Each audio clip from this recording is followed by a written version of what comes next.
Hey, good evening. Welcome to another episode of Studio 118. I'm Reuben. This is Bunjee. Howdy. Happy July 1st. We got a good episode for you guys tonight. But before that, I just want to let you know we are streaming here in Austin, Texas, live from Calvary South Austin. And we're streaming on YouTube and Facebook and even on TV, Cable Access Channel 11 here in Austin, Texas. So if you're watching us, welcome. Thank you for tuning in.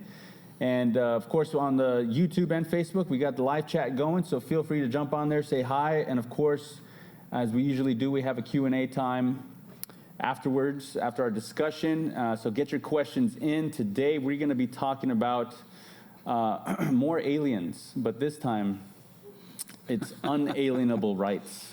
I don't think it's the same thing. Yeah, I thought that's why we talked about aliens last month. Yes. And the next logical step was unalienable rights. Yes. We have Independence Day coming up, and I'm going to do my best to do my Bill Pullman Independence Day speech. You'll see that coming up soon. But either way, we're here at Calvary South Austin. Just to let you know also, we are open. We're here worshiping every Sunday and Wednesday, Sunday mornings at 9:15 and 11:15 a.m. Feel free to come by and join us for some worship and Bible study. And also on Wednesday evenings, we have services at 7 p.m. So drop by, engage in fellowship, and just get to know more about us. You can also visit us on calvarysouthAustin.com. Listen to some of the messages there. If you have any questions about what we do, who we are, feel free to call the church. Our number is 512-576-5433. That's 512-576-5433. We'd love to hear from you. And also, that number is good. If you want to call in your question, if you're watching on Channel 11, you can call that same number, and we'll queue up your question. But otherwise, jump on that live chat. I was told to let you guys know you got to smash that like button and subscribe and hit the notification bell. I think I got all those in the right order. But you got to smash that like button. Anyways. We're not responsible for broken phones. Yeah, we're not responsible for any broken electronics. That's all on you guys. All right, well, like I said, we have a really good episode. So last month, we were talking about aliens, but this month we're talking about humans and human rights and natural rights. And as I mentioned, we have Independence Day coming up, July 4th. It's a Sunday. Yeah, it's Sunday, which is going to be a special time. You know, Bunjee is going to give a special Independence Day message, so be on the lookout for that, or come join us and check it out in person. So Independence Day is upon us. This is a great time to just recognize and reflect and remember just our nation's history, right, and how it came to be, and all the circumstances surrounding that, which we'll get into in a little bit. But ultimately, there is this document, right? The Declaration of Independence. And for all you Gen Zers out there, go and read it right now. It's a great document. But in there are some really good statements made about the fact that we as humans, we have certain unalienable rights. That's not a term, really used much in today's language, but inalienable or unalienable, same basic word. Heard it both ways. Yeah. Nice. So, yes, this concept of unalienable rights, and today, we're very socially conscious, and a lot of us, we do hear talks about human rights and basic rights, and which rights are afforded to us, and there's always this tug and pull with government, and and all that, which we'll get into again. But it comes down to, well, what are these rights, and where do they come from ultimately? And as Christians as well, right? Can there be an argument made for Christianity based on the rights that we recognize here in the USA? Are they pulled from Christianity or some other worldview or just secularism? And so these are all good questions which we're going to jump into this evening. But I think it's fitting with talking about the Declaration of Independence, if we could just read that relevant portion, right? The opening paragraphs that speak about the founding of these unalienable rights. Do you want to do the honors, or should I? Oh, sure. Why don't we kick off with just kind of that first pregnant sentence? Yeah, and then we'll get into the circumstances surrounding afterwards. Yeah. So And it's interesting that, Thomas Jefferson is given the credit for writing this, but it really was a community effort by that Second Continental Congress. It begins in this way: the unanimous declaration of the 13 United States of America. That's kind of like the title head of it. When in the course of human events, which we'll talk about here in a minute, it becomes necessary for one people to dissolve the political bands which have connected them with another, and to assume among the powers of the earth the separate and equal station to which the laws of nature and of nature's God entitle them. Very, very important statement there. The laws of nature and of nature's God, they entitle them, and a decent respect to the opinions of mankind requires that they should declare the causes which impel them to the separation. So, in this statement, we see the writers and the signers of the Declaration saying, "Hey, time has come for us to break bonds that have kind of kept us imprisoned to a certain degree, through taxation and whatnot." Of course, this is a reference to the tyranny of King George III, the struggles that they were having here in the American colonies. Yep. And the founding fathers of America kind of came to the place where they were just kind of like, "Hey, we're tired of being, taxed without representation. We're tired of being controlled, by good old King George III." Yeah. And so they sought justification for breaking those bonds of government and forming what has come to be known as a more perfect union. Yeah. And so, this American experiment had been going on for a while, right? And they were feeling the pressure. It's like you hear a lot of stories of monarchs who basically, somebody discovered a new land. Well, I want my power in there, to be felt. Right. And so they were definitely feeling the usurpation of their freedoms. Without representation, nobody was there, basically governing them, but there were commandments coming from on high, and they were, it was understood that they were supposed to be obligated to obey them, but they were feeling that those commandments were unjust, and to the point, right? So there's, even today, right, there's a lot of laws that, are unjust, or we feel that are unjust. But we Like speed limits. yes, and seatbelts. Yeah. But we feel that there's proper recourse, there's proper routes that we can take in order to address those grievances, right? So these guys, they felt it came to the point that, okay, we can't just be complaining all the time. We have to do something much larger. We have to now disband or disunify or just dissolve the relationship completely. And they were ready to spill blood over it. And listen, if I had to drink European tea every single day and be taxed for it, I would be angry as well. It's a privilege, That's good. It's time to get rid of tea and biscuits. Is Earl Grey European? I don't know. I have no idea. If Star Trek The Next Generation taught me anything, it taught me to not watch Star Trek The Next Generation. Wow. But really? That far, huh? Yeah, that was horrible. Okay. They completely lost the plot. Is that the one with Worf? Worf. And Picard? Yeah, it was basically psychobabble in space. That's all it was. Very cool. Deanna Troi counseling everyone about all of their... The one with the curly hair? All their issues.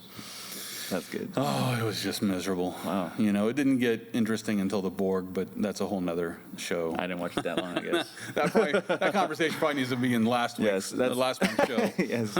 We can do it next month. Is Star Trek. Aliens, Unalienable, Star Trek. So yeah, they decided that it's time to stop drinking tea and start drinking a real drink. Freedom. Like coffee. From Colombia. Yeah. Okay.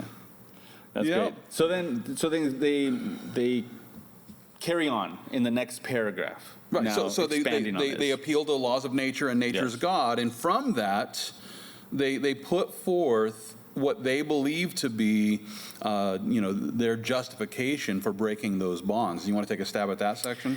Yeah, here's what the next paragraph carries on. They write, "We hold these truths to be self-evident, that all men are created equal, that they are endowed by their Creator with certain unalienable rights, that among these are life, liberty, and the pursuit of happiness. That to secure these rights, governments are instituted among men, deriving their just powers from the consent of the governed. Love it. A lot of stuff in there. A lot of stuff. But yes, they make a connection, which we're going to get all into it, but we just want to at least emphasize that they're making a connection with the laws of nature and of nature's God, and then that there's these certain truths regarding unalienable rights, and we'll get into what unalienable means, but there's life, liberty, pursuit of happiness, and that these were endowed by the Creator, or Right. nature's God, right? Yep. So it's all in there, but it's pregnant with meaning. It's so pregnant. So we got to open that up. Yeah. Yeah, we need to drill down into each section of this as we seek to try to understand, what do they understand? What is it that they understand about the laws of nature? What is it that they understand about nature's God? And how, the law of nature or natural law then affords men like them Yes. to say no to King George and to say yes to a new form of government. Yeah, and I think within all this, there's definitely going to be a few things that I think the audience will appreciate during this episode, is the fact that we're going to touch on essentially how do we ground morality, how do we ground unalienable rights, what is the best explanation there, but then also as far as the founding of this nation, and we've touched on this in previous episodes, Sure. but where ultimately did the founders, how did they derive their reasoning? Where were they being influenced? And ultimately, what was their philosophy like? And, that means something, because that'll help us understand what is the ultimate grounding for these unalienable rights. Right. What is the correct worldview in which to ground these things? So, Yep. so you in the audience, hopefully you're appreciating the reasoning here. But again, if you guys have questions about anything that we're talking about, or you already have a question, leading up to this episode, again, jump on that live chat. Love to hear from you on YouTube and Facebook. And also, I forgot to mention, feel free to share the link on your social media platforms. Get the word out. We'd love to just engage with anybody who is willing to reason and talk with us. So, all right. So, yeah, let's jump into this. So, some key points, right, that were brought up within these paragraphs, right? The fact that it's self-evident being something that it's just obvious to the naked eye. It's like no doy. Yes.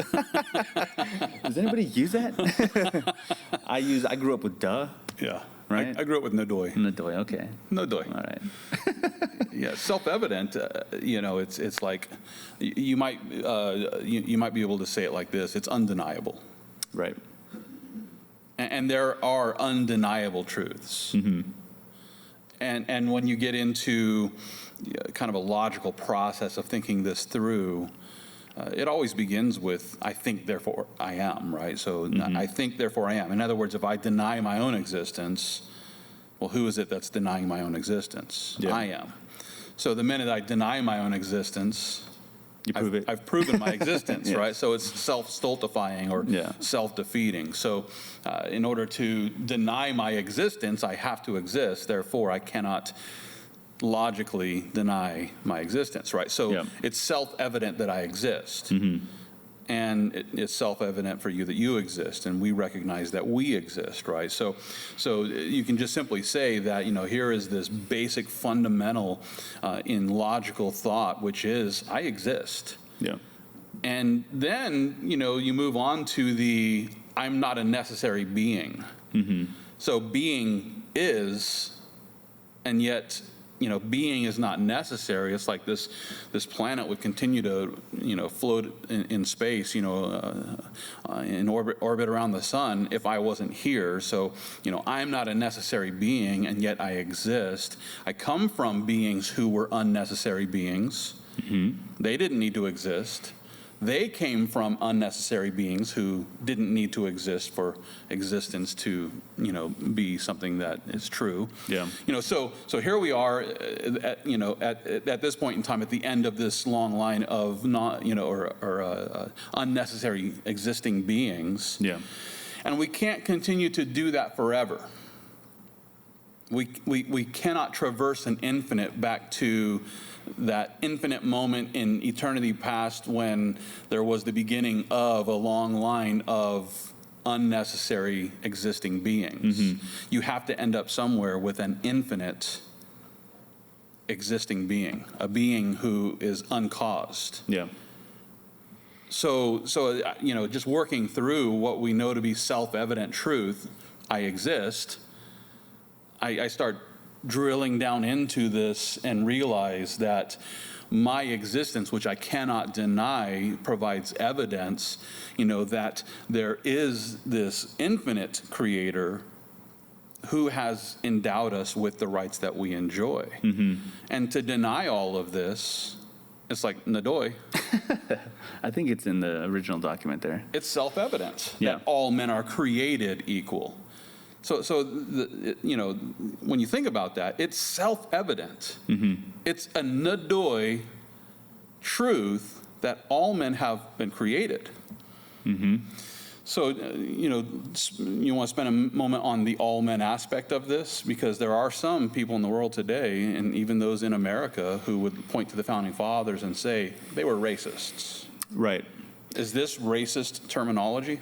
Yeah, that's a very good point. So, there has to be, and I think this is a problem with today's culture, right? The inability to nuance anymore, the inability to understand that even we in the present, we have our own faults. We do unjust things on an everyday basis. So none of us are without fault or without. We are sinful people, basically, what it comes down to. That's the same back for the founding fathers. That's the same even back throughout of all of history. And so whatever piece of time that you are looking at and you're plucking out different pieces of history and circumstances, you're gonna find things that are wrong with these people. I tried to understand nuance once, but I just couldn't break out of my current paradigm. Couldn't do it. Nadoy. So when it comes to the founding fathers, yes, these are obvious truths that, a good number of the founding fathers owned slaves, right? Now, just owning a slave in general, the bartering and selling of human as chattel is obviously morally reprehensible. It's horrific. Now, if we can, though, we must look at the document as it exists as a writing by itself. Obviously, it's influenced by the founding fathers that wrote it and their lives, but the words that they chose were purposeful because they were trying to achieve a very specific purpose, right? Dissolving the relationship with England. But they felt that they were being imposed upon unjustly. Right. So they felt that their liberties were at risk. So whatever their circumstances at home in their own homes were, they still chose this sort of reasoning that all men, literally meaning every single human being. Right. And we see this in their other writings. And we also see that a good number of the founding fathers were regretful that, they owned slaves. But their ultimate purpose was to free them at some point. Right. Right?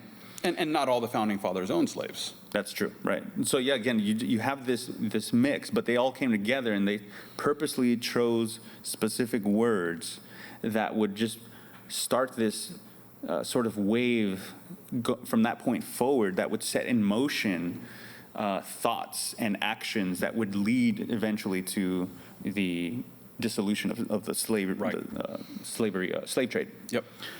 But so they chose these words, all men are created equal. And obviously this is, I think, a direct reference, a biblical reference, right?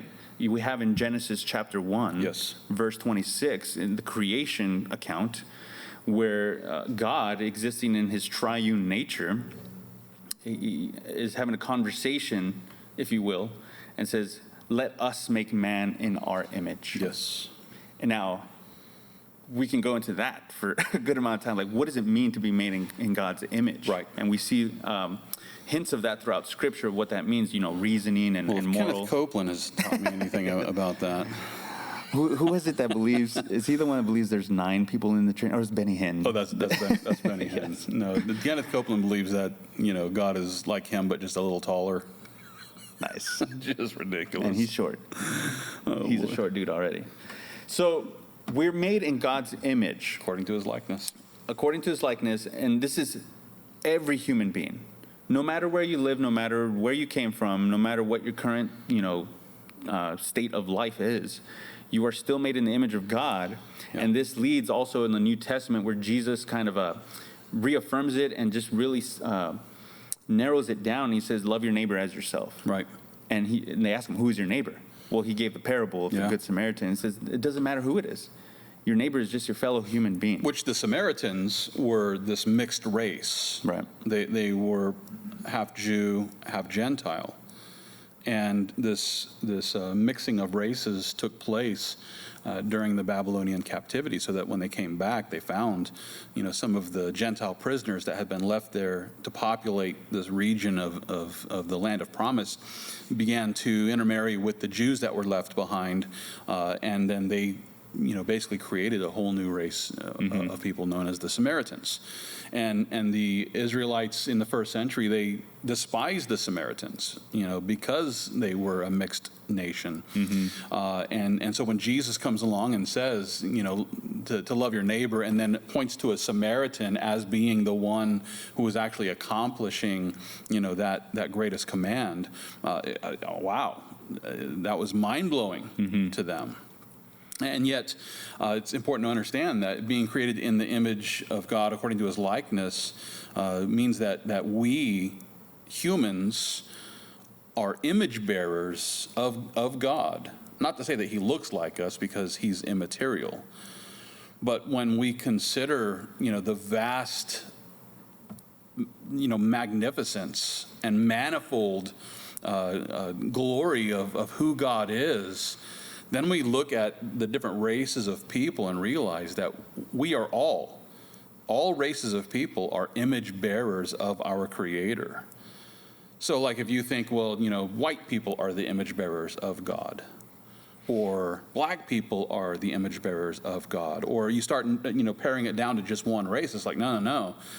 We're all the image bearers of God, which shows the manifold glory of who he is, in that he allows all people from all nations to be image bearers of who he is. And then Paul elaborates on this as he stood before the people there in Athens, and he says in Acts chapter 17, God, who made the world and everything in it, since he is Lord of heaven and earth, does not dwell in temples made with hands, nor is he worshipped with men's hands as though he needed anything, since he gives to all life, breath, and all things. And he has made from one blood, that's referring to Adam and Eve, he has made from one blood every nation of men to dwell on all the face of the earth, and has determined their pre-appointed times and the boundaries of their dwelling, so that they should seek the Lord in the hope that they might grope for him and find him, though he is not far from each one of us. So in this text, we not only see that God has created all the nations of the earth to be his image bearers, but every nation on the planet comes from one blood. We all can trace our lineage back to Adam and Eve, which is scientifically supported, and then comes along and says that he has determined their pre-appointed times and the boundaries of their dwellings. And what this means is that God has predetermined and pre-appointed the times and boundaries of America. Because this is a nation that exists. Therefore, this nation exists because God predetermined and pre-appointed the times and the boundaries of this dwelling here in America, as with all the other nations on the earth. And all of this so that we should seek the Lord in the hope that they might grope for him and find him, though he's not far from each one of us, which reminds me of the Mayflower Compact, which was signed by those who initially came over with the goal of spreading the gospel of Jesus Christ here in the Americas. Yeah. And all of that is just incredible to me as I consider the Declaration of Independence and these founding fathers, who were working through issues of their time period that we're not working through here now.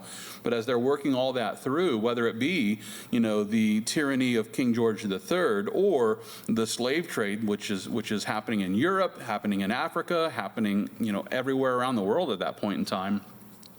And yet they're thinking forward as they attempt to create this more perfect union, a new form of government, which is rooted in the self-evident truth that all men have been created equal, setting the ground for an end of slavery here in America. Yeah. It's mind-boggling. Yeah. And, also in addition to that, right, the fact that it's easy to simplify it to the point, if you want to reject this and be like, well, they still own slaves, like, what's up with that? Well, again, you have to understand, like, human beings, nobody's perfect, right? We're all going to have our bad innate desires and whatnot. But you look at the writings, right? This is just one document of many, Right. Hundreds. Yes. And you look at their personal writings and their collective writings, and they well understood that man, if left unchecked, is by default sinful. There was no misunderstanding. That was another self-evident truth. That was an assumption that was just baked into all of this. That's the fact that that's the reason, one of the big reasons they wanted to form a more perfect union, because they saw this monarch tyrant going berserk, and they wanted to get another form of government in order to address all these grievances. And so they, that's where checks and balances come in, and that comes in, in the Constitution a little later. But they were no strangers to the fact that each individual person, by default, has a problem with original sin. They have that stain of sin, and they're going to do whatever they want to serve their own self-interest. Right. And so in order to come together, they need these checks and balances. But Yep. like you said, they were looking forward, and it was a great setup. They could have easily, I don't know, they could have just baked it in and said, no more slavery. Mm-hmm. I'm not sure if they had those conversations or any writings like that, but I know that the way they set up the government, at least to begin with, set that in motion. I think there was some wisdom in the fact that they didn't, and one reason why is because this was so rooted in so many places in America that we see what happened when the conservative Christians finally stepped forward and began to abolish slavery here in America. What happened? It turned into a civil war. Well, they're busy fighting King George at the time when all this is going down. I'm guessing that they weren't ready to gear up to engage in an immediate civil war after just coming right out of the American Revolution War. Yeah. So maybe not, can't say for certain, but they certainly set the foundation for an America that is free from slavery. Yeah. In fact, I was just reading earlier that in Thomas Jefferson's original draft, he wanted to put an explicit line blaming King George for the slave trade that was going on, but as a collective, they decided to remove it. But also, he, as an individual, understood that that wasn't the pressing matter at the moment. It was more about, let's address just dissolving the relationship at first. Yep. So, yes, all men are created. Now let's get to created. I think we've kind of touched on that already, the fact that, these rights, they're explicitly pointing to an act, a personal act. Being created is something that can't be done, just out of the blue. It doesn't happen by default. Or, if there's nothing there, it's always going to be nothing. But, yeah, you need a personal agent. Right. And obviously, they say nature's God. They point back to God. And for a lot of these founding fathers who were theists, a lot of them were Christians, different denominations, but they understood that we're pointing to the ultimate being, which is God, right? That's right. That's right. And a lot of their thinking came out of the writings of a 17th century philosopher named John Locke.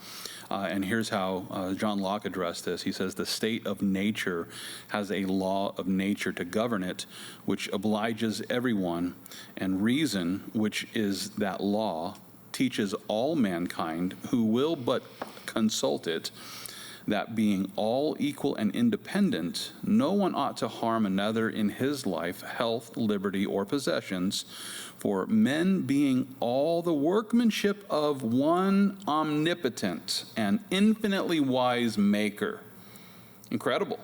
Here's this 17th century philosopher who is using reason to come to the conclusions of what the scriptures already inform us of, right? That there is one omnipotent, all-powerful creator. He is infinitely wise, and he is our maker. And he is the one who has given us reason as natural law so that we can make sense of the creation in which we live, and come to the conclusion from reason that God has given us these rights to life, health, liberty, and possessions. Yeah. So I would consider that, a form of like early scientific discovery, right? Scientists in that time period were called natural philosophers. Right. And so what he's doing here is just observing nature. And he says, what are some aspects of nature in which I can now deduce certain things about humans? What separates humans from animals, right? We don't look at the animals and give them rights, although some countries are now starting to give monkeys rights and pigs. Yeah. It's happening, people. But at least John Locke understood there's something that separates humans from the rest of creation. Yes. Toilet paper. Yes, and the harboring of it. So yes, he pointed to the infinitely wise maker, and that we can actually we observe reason. That is the one big point that he's making, is that humans exhibit and use reason. And from there, we're able to deduce, obviously, that we have a maker who gives us reason. Right. Right. And we'll get more into that about, the different kinds of explanations for these unalienable rights, which Yes. Now let's talk about that. They get into, we've been endowed with certain unalienable rights. Yep. So let's parse that a little bit. What is an unalienable right? What is an unalienable right? Here's one way that it's put. Unalienable rights are inherent rights given to us by the Creator. That is why they are called natural rights. They're naturals, because we're born with these rights. We're created with these rights. We're endowed by our Creator with these rights.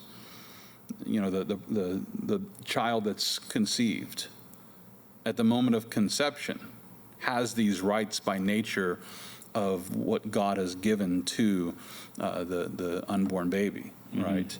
Now, there's a lot of people who reject that entirely. Yes. And to them, I would say, well, based on what? Right. At what point in time does this new being that has its own DNA, Human DNA, yeah. human DNA, Yes. and is a separate body from the mother, evidenced by the placenta as a protection. So at what point in time does this unborn human baby actually deserve the rights that have been endowed by the Creator? Yeah. They weren't endowed by government. They're not endowed by mom. Mom doesn't endow that baby with rights. Although that's one of the explanations given, right? That is. When If the the mother mom wants it. chooses to determine that this is a life, that's when. And she could choose and then go back on that. So I'm a human. Oh, no, I'm not. I have Yeah. rights. I don't. So that there's a huge problem, because what if the government turned around and did that to that mother? Right. What if the government turned around and said, well, we've determined that you no longer have the right to live? Well, wait a minute, isn't that a right from God? Yeah. But if you think that you can take this away from the unborn baby in your womb, then why can't someone else take that away from you? Yeah. That's Yeah. true. So unalienable rights are inherent rights. They're intrinsic. They are dialed into, the very being that we are. Unalienable rights are the rights that can never be forfeited. They're fundamental parts of humanity, the basis for moral interactions between people, and they're irrevocable. Here's how William Blackstone, in his commentaries of the Laws of England, put it. He says, those rights, then, which God and nature have established and are therefore called natural rights, such as our life and liberty, need not the aid of human laws to be more effectually invested in every man than they are. Neither do they receive any additional strength when declared by the municipal laws to be inviolable. On the contrary, no human legislator has power to abridge or destroy them unless the owner shall himself commit some act that amounts to a forfeiture. So there are laws, it's kind of like natural laws. You have the law of gravity, right? Now, you can try to break the law of gravity, but chances are you're going to lose, right? Yes. You can find ways to overcome it temporarily. It's like, as long as I'm standing on solid ground, the law of gravity has no effect on me in the sense that, I'm not going to be punished by the law of gravity, right? Mm-hmm. But if I'm up on top of a building and I don't have a jetpack or a Back to the Future skateboard or something, if I step off the side of the building, I immediately forfeit my body to the law of gravity for the punishment that I'm about to receive. Yeah. But in another way, we do have laws, like we have the law that manslaughter is punishable, but with justice, right? So hey, as long as I'm not committing manslaughter, then that law is not, I'm not forfeiting my life to the punishment of that law, right? Mm-hmm. But the minute someone commits manslaughter, then they essentially forfeit their life. They've forfeit their liberty. They've forfeit their pursuit of happiness. And now they're under this punishment that should be brought forth by a judge as he passes a judicial sentence on the person who committed manslaughter, right? And so that's what Blackstone is saying here, is that these rights are yours until you forfeit them by breaking some law.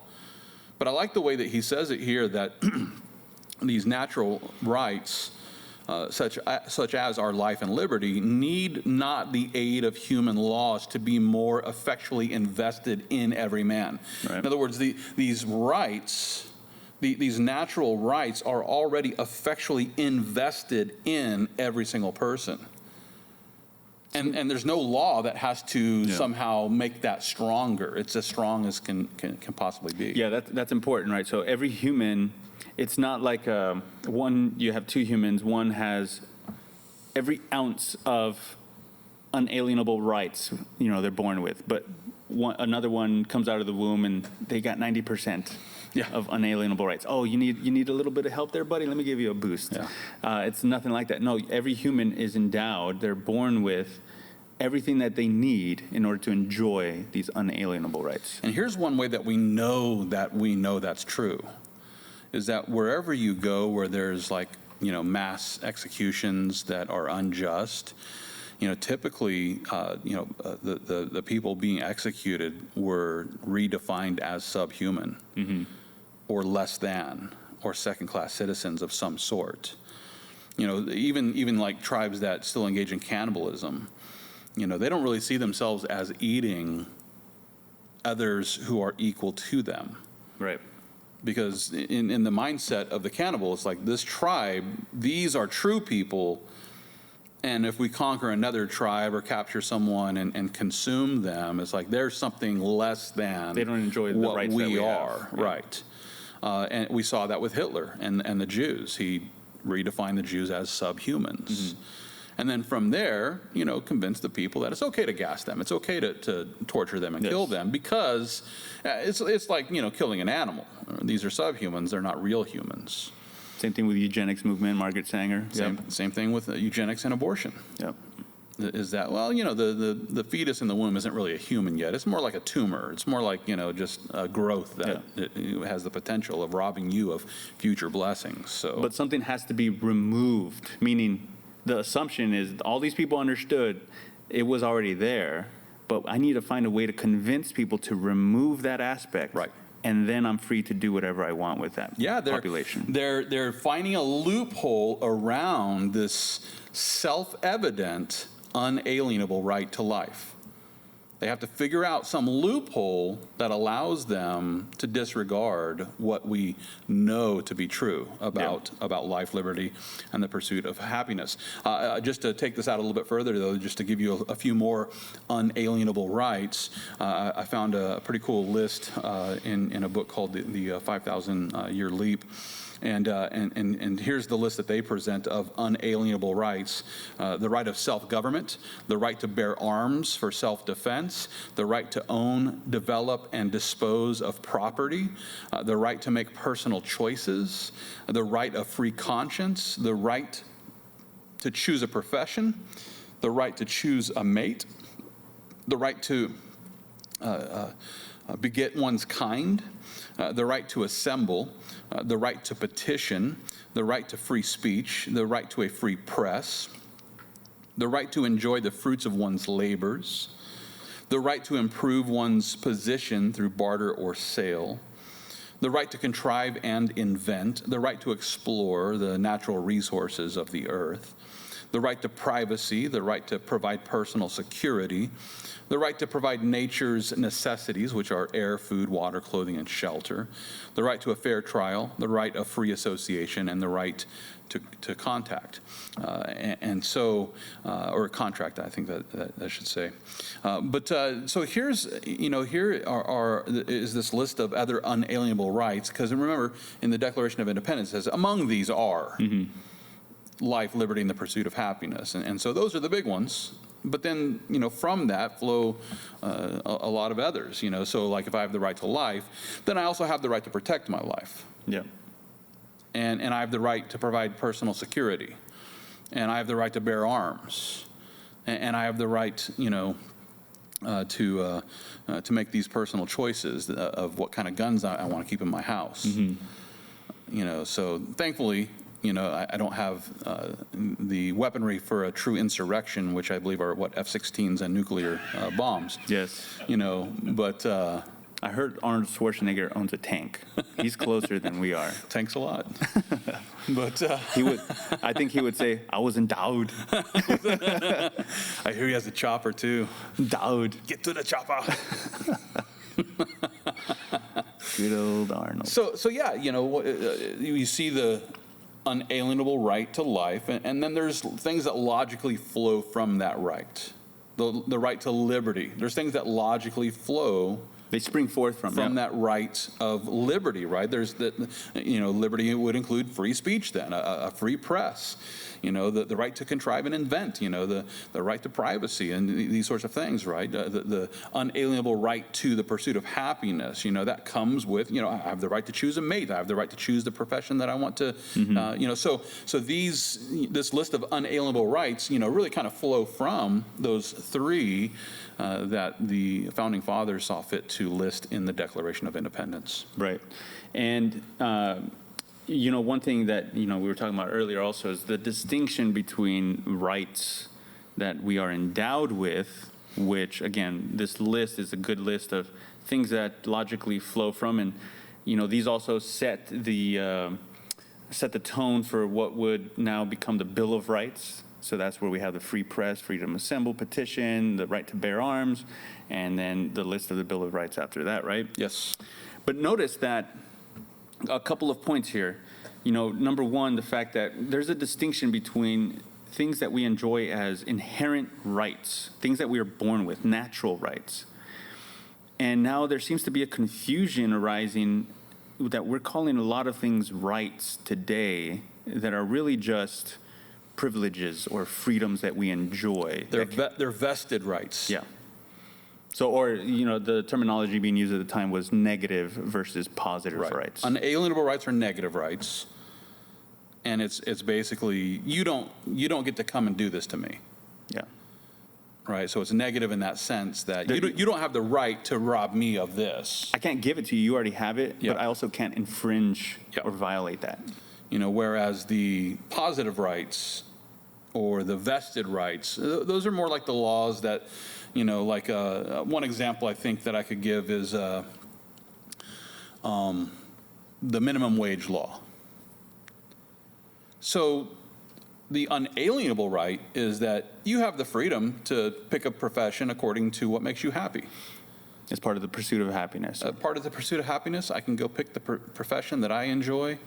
And I can go and do that job, right? And I can agree to whatever I want to get paid for it. So then I can enter into a contract. The right to contract is one of those rights, that I can enter into a work-based contract to work at this place doing this job that I love for this amount of money, right? Then the government comes along and says, well, we're going to make sure that people are at least making a minimum wage, which hopefully is a living wage, right? So the government comes in and says, well, we're going to set this as the minimum wage. And then they can turn around and say, well, we're going to change the minimum wage. and we're going to make it this much now, right? And then someone could come along and say, yeah, but you have to raise the minimum wage to this because this should be one of our rights. It's like, well, hold on a second. You know, the government doesn't get to come in and tell an employer how much he has to pay an employee unless it's just by, you know, government fiat or by, you know, by this vested right that they're kind of forcing upon, you know, the employers of this given society, right? So you can't take away someone's right to enter into a contract with an employer. You can't take away someone's inalienable right to pursue the profession that pleases them. You know, but governments can step in and say, you know, this is the minimum wage, and force an employer to pay that amount. And they can come along and change that if the votes go that way, right? And so that's really kind of the difference. It's like you have the right to pursue health. You have the right to pursue health care. You have the right to pursue education, diet and exercise. I mean, these are your rights. These are, you know, you've been endowed with the right to pursue a healthy lifestyle. But that's different from the right to health care. And there's one of the big sticking points is that, you know, many people in our society today want to equate the right, you know, to cheap health care. You know, they want to say that has to be an unalienable right. It's like, well, no, you have the right to pursue a healthy lifestyle. You have the right to not eat at McDonald's. You have the right to go and do exercise. You have the right to try to be healthy. But you don't have the right to go and force some doctor to take a pay cut so that you can afford their service. But the government can step in and all of a sudden start enforcing laws about, you know, health care and insurance and these sorts of things. Yeah. But it's not inalienable. You know, it's a positive right that could easily be taken away. Right. And could easily change. What the government gives, the government can easily take away. Most right? certainly.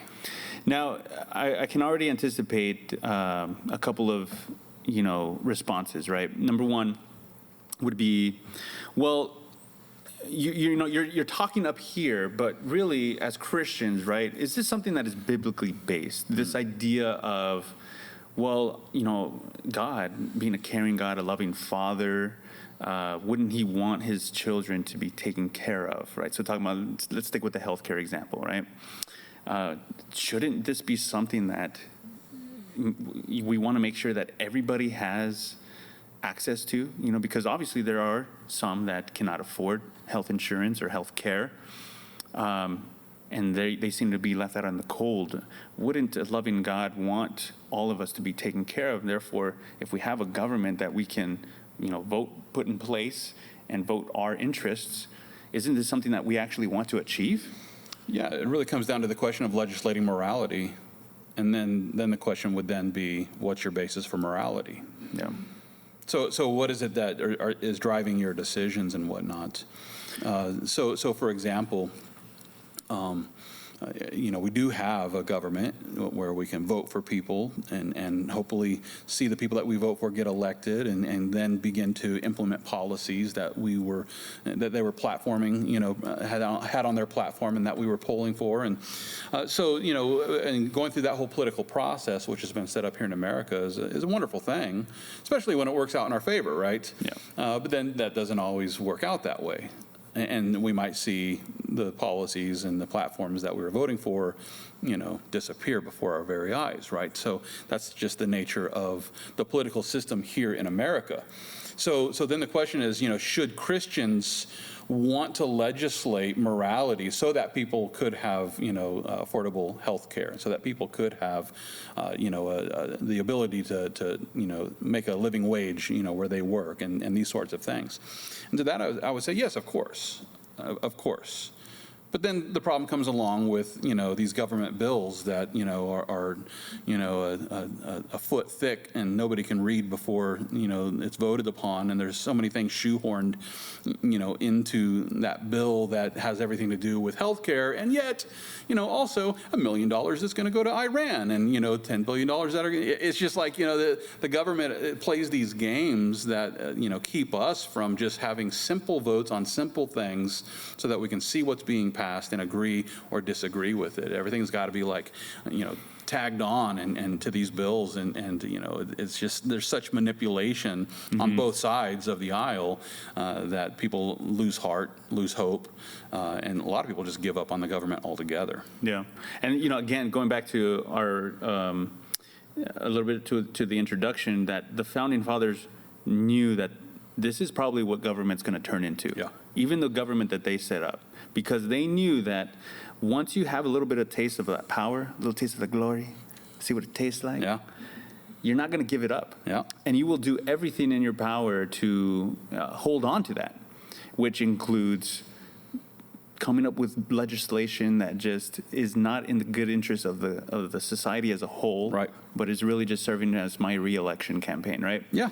And I feel that we're getting very, very close to that point of like, man, is this republic going to die now? Yeah. Because people are so against now what the founding fathers initially had set up, which was small government.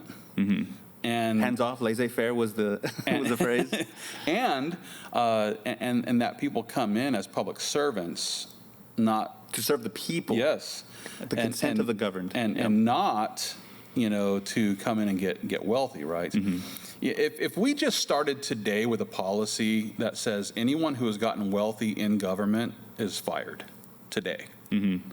like if we could just do that, we would see so many people that are problematic in government just disappear. Mm-hmm. If we set up policies that it's like, you're going to make minimum wage at this government job. Of course, we would immediately see minimum wage go up. Let's pass a bill right away. But if we saw real legislation that put caps and the ability to really monitor where money is ending up and how people who have been lifelong politicians like Bernie Sanders, mm-hmm. Here's a guy who entered into politics broke, sleeping on someone's couch, and now he has multiple houses, mm-hmm. working in the government. Where to get that? Where's this money coming from? Mm-hmm. And so, it typically happens through the redistribution of wealth as bills get passed and, money gets earmarked for various sorts of things, and that money gets moved to their constituents, and it's just wicked. It's just wicked. And I remember, being promised that, Obamacare was not going to change my policy. It wasn't going to change my, the price that I was paying for insurance. And you can keep your doctor. And I was going to keep my doctor and all that kind of stuff. And none of it was true. Not one thing that was promised through Obamacare was true.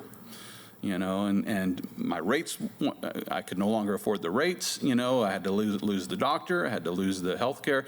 Now I'm on a health share program, which I think is, better in the long run anyway. But, I got jaded, priced out. Yeah, I got priced out after this huge bill was passed, and health care here in America was essentially changed. Yeah. So that those who are paying for health care are paying now for those who aren't paying for health care, and yeah, get it. So I would love to see it work. Mm-hmm. I would love to see affordable health care, but then that's going to have to take some legislation that spanks those who are constantly suing doctors and without good reason, right? Yeah. Because you got insurance that's trying to make up for all these doctors that got sued for things that they may have done or may not have done, and it's just government has gotten so big that it's impossible for it to function properly. Yeah, impossible. And we need to get back to the original intent of our founding fathers, which is small government and public service, not people in there trying to make money. Yeah, and so in keeping with that example of like healthcare, right? And I think again that response was, as Christians, is this something that we want to really fight for? That this is, should we consider this a basic right? You know, are there principles in the Bible that we can figure out, okay, this is really what God's thinking about, this is what he's allowing his people to do, and this is what he's promoting? And I think we do see that, especially in the Old Testament. Number one, you know, when the founders wrote about life, liberty, and pursuit of happiness, and I think one of our fellow people here was mentioning in the original draft, it was actually talking about personal property. You know, and we look throughout Scripture, and we actually do see a promotion and an assumption of personal property. Obviously, we have one of the 10 commandments, thou shalt not steal. Right. That, and we have several other verses and passages that just assume personal property, and there were civil ordinances, civil commandments from God given down to the people on how to deal with people who infringe on personal property violations. How do we deal with these people? How do we punish these people? And how do we hand out justice based on personal property violations? And so when we talk about healthcare, right, this I always bring this, we were talking about this earlier, I bring it up how, and you brought it up too, the moment you deem something a new natural right, you are now, there's unintended consequences. Right. You are now forcing a laborer to work for free, essentially, or work for something that they might not want to work for, that is not worth their time and effort. And so you've essentially enslaved that person. Now, in the Bible, again, we see these principles about, like, obviously you should not enslave another person. Right. And so we see these biblical principles. If you look hard enough, you'll see these crop up. And we're not, it's not about taking it out of context. They're just little principles that you notice here and there, that there's just basic assumptions about human life and being made in the image of God, and what are these natural rights. And this should help the Christian understand about how should we now turn those principles and what should we really be fighting for in legislation. And I would venture to say that what I see in the Scriptures is that, by and large, Christians should really be leading the helm, leading the efforts on solving these problems of poverty, solving these problems of healthcare from within the Christian community. Not necessarily looking to, you know, our first route shouldn't be, let's get the government to solve it. Let's get these people who have tasted power and now crave it. But God has given us tools and skills and reason in order to solve a lot of these problems within our own community. And that's really pointing back to our Creator. And I think there's some balance to what you're saying here, because, you know, I understand the point that you're making, which is that welfare ought to take place within the Christian community, not between the government and a population. Right. So you know, the government in charge of welfare removes accountability. It removes, you know, people go down and stand in a line where they can lie about, you know, the jobs that they're applying for, if they want to lie about it. You know, there's no, they can walk out of that door and go use that money on things that they shouldn't be spending their money on. There's no accountability when you have this huge government that is just taking taxpayer money and throwing it out the door to anybody that comes along and says, hey, I need, you know, government funding. Whereas, you know, if welfare was taking place within a spiritual community, there's accountability, you know, there's true checks and balances, there's relationship. You know, but then you got a bunch of people that don't belong to spiritual communities, right? So what do those people do? And it would actually kind of force them to go and learn how to be accountable, you know, within the context of, say, like a church. But so on the one side of things, it's just kind of like, yes, you know, the church should be functioning in such a way that each individual community is being cared for and looked after, and it's like our hospitality ministry. You know, as soon as, you know, someone is in the hospital and there's kids at home and a spouse that needs a little assistance, you know, our hospitality ministry springs into action and begins to go and care for that family in that time of need, right? We're not calling up, you know, President Biden and saying, hey, can you bring some food over to, you know, Sally Joe's house? Their kids are starving, you know. It's like, no, we as a church take care of that. We deal with that because these are people in our community. We're going to take care of them, right? So that most certainly should be happening. But then at the same time, I don't want people to leave the show tonight thinking that, well, Reuben and Bunjee were saying that Christians shouldn't be involved in government. Oh, no. Yeah, right. Right? Because that's false as well. We have the opportunity here in America to have a voice in our government, and we ought to. Our founding fathers even encouraged Christians to seek out Christian leaders to lead this Christian nation. Now, I wouldn't call America a Christian nation any longer. That day has far since gone, and one reason why is because Christians stopped getting involved in Christian politics.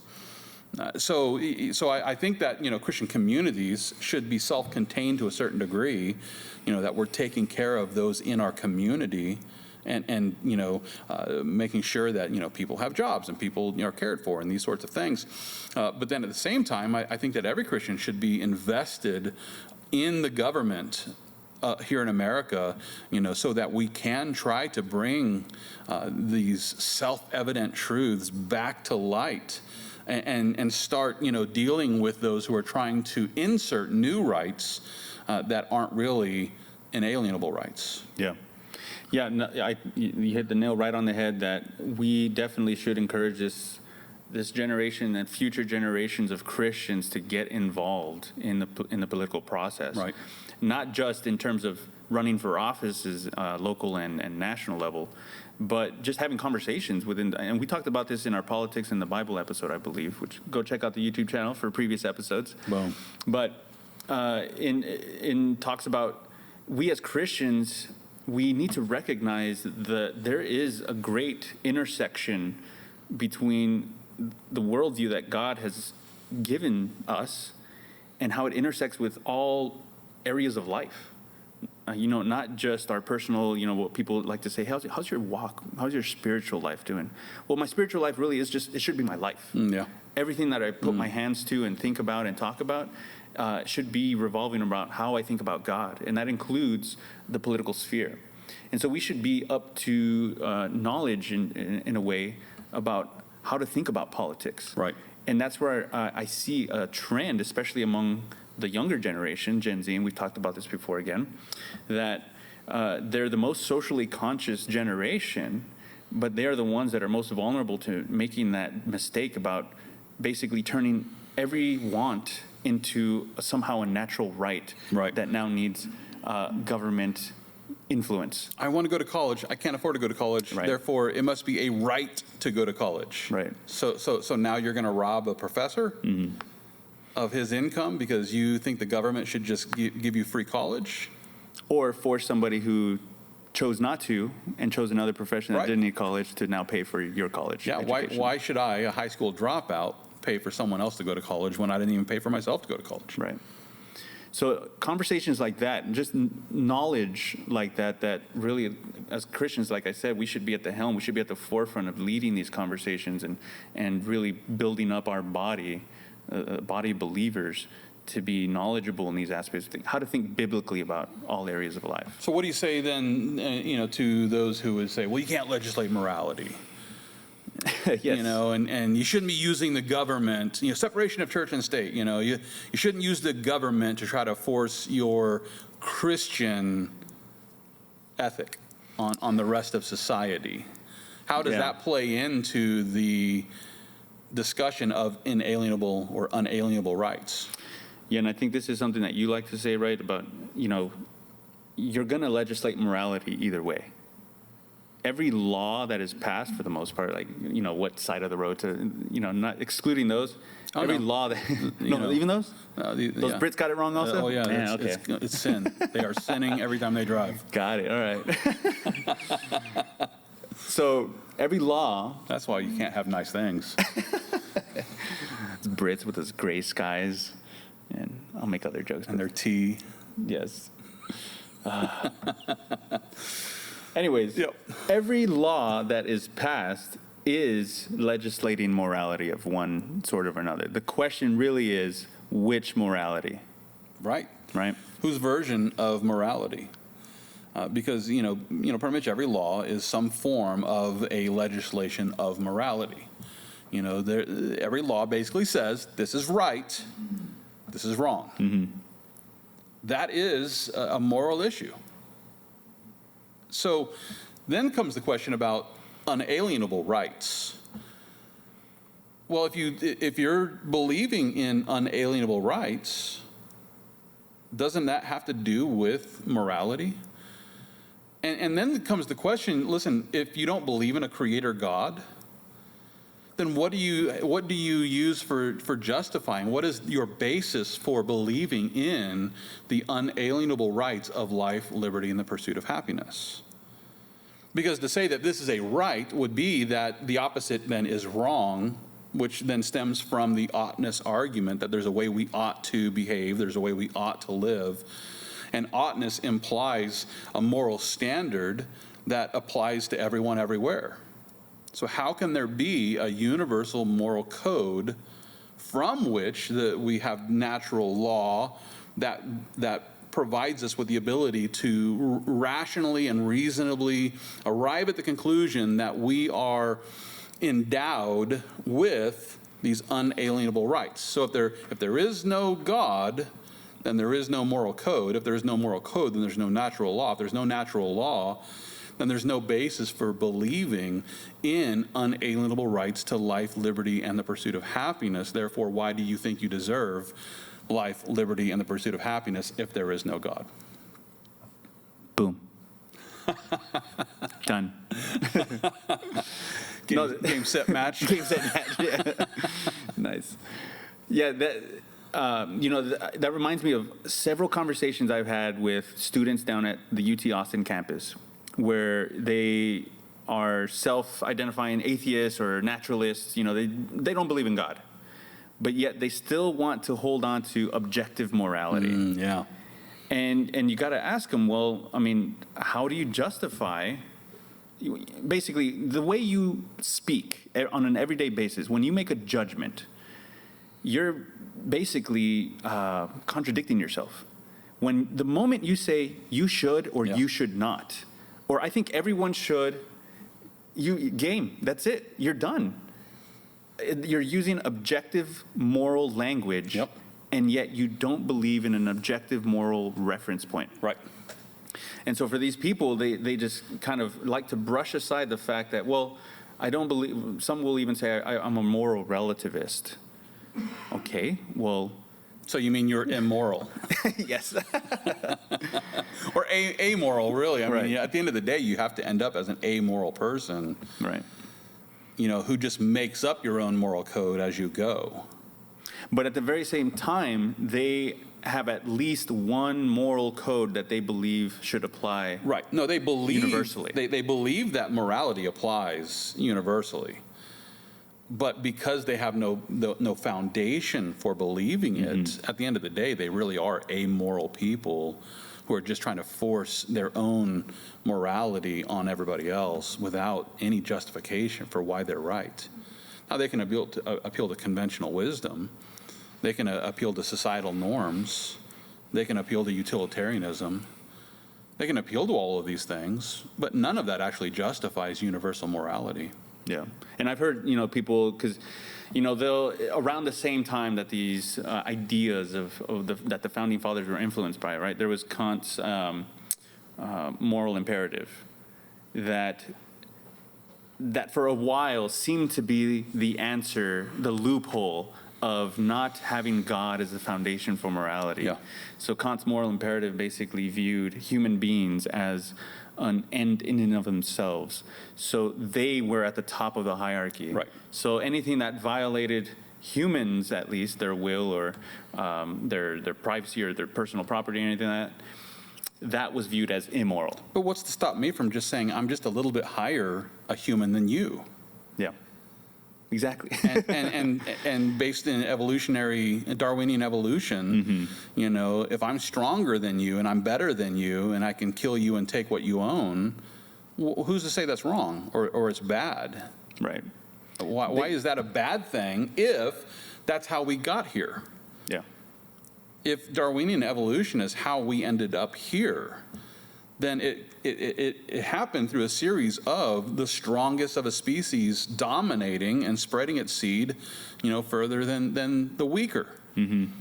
So why would we put a cork in that bottle? Yeah. Why don't we just allow the purge to be reality? Yeah. and at least, once a year, just, have a free-for-all, and we just get rid of the weak. Yeah. And allow our species to continue evolving to whatever we turn into next, right? Yeah. But nobody believes that. No, they smuggle in Christian morality and then try to leave out the Christian God. Yeah. So, I would just point you back to John Locke, who assured us that natural rights basically flow from natural law, and natural law originates with God. Here's the way that John Quincy Adams put it, July 4th, 1821. He said, "The highest glory of the American Revolution was this: it connected in one indissoluble bond the principles of civil government with the principles of Christianity. From the day of the Declaration, they," speaking of the American people, "were bound by the laws of God, which they all, and by the laws of the gospel, which they nearly all acknowledged as the rules of their conduct." So he's pointing back to 1776. He's pointing back to the American Revolution, followed by this new form of government that's being formed, with the Declaration of Independence being one of our foundational documents. And he's pointing to all of this and says, from the day of that declaration, the American people were bound by the laws of God, not the laws of utilitarians, not the laws of atheists who want to smuggle in Christian morality without the Christian God. No, he says that they're bound by the laws of God, which they all, and by the laws of the gospel, which they nearly all acknowledged as the rules of their conduct. The laws of God coupled together with, the laws of the gospel, which, I'm guessing he's suggesting love God with all your heart and love your neighbor as yourself, the two greatest commandments, are the rules of the conduct that the government ought to be enforcing. Mm-hmm. Here's how the U.S. Supreme Court in 1884 weighed in on this as well. So this is U.S. Supreme Court, 1884. "These inherent rights have never been more happily expressed than in the Declaration of Independence. We hold these truths to be self-evident, that is so plain that their truth is recognized upon their mere statement, that all men are endowed, not by edicts of emperors, or by decrees of Parliament or acts of Congress, but by their Creator with certain inalienable rights, and that among these are life, liberty, and the pursuit of happiness, and to secure these, not grant them, but secure them, governments are instituted among men." Governments are supposed to secure the unalienable rights that God gave us. That's the job of government. And that's what Paul says in Romans 13, that the government is here, raised up by God to punish evildoers. The government is supposed to be securing our unalienable rights that were given to us by God. So then if you want to turn around and say, well, we don't need to legislate Christian morality, okay. What are you left with? Well, what do you want? You want no right to life, liberty, and pursuit of happiness? Yeah. You want tyrants to come in and,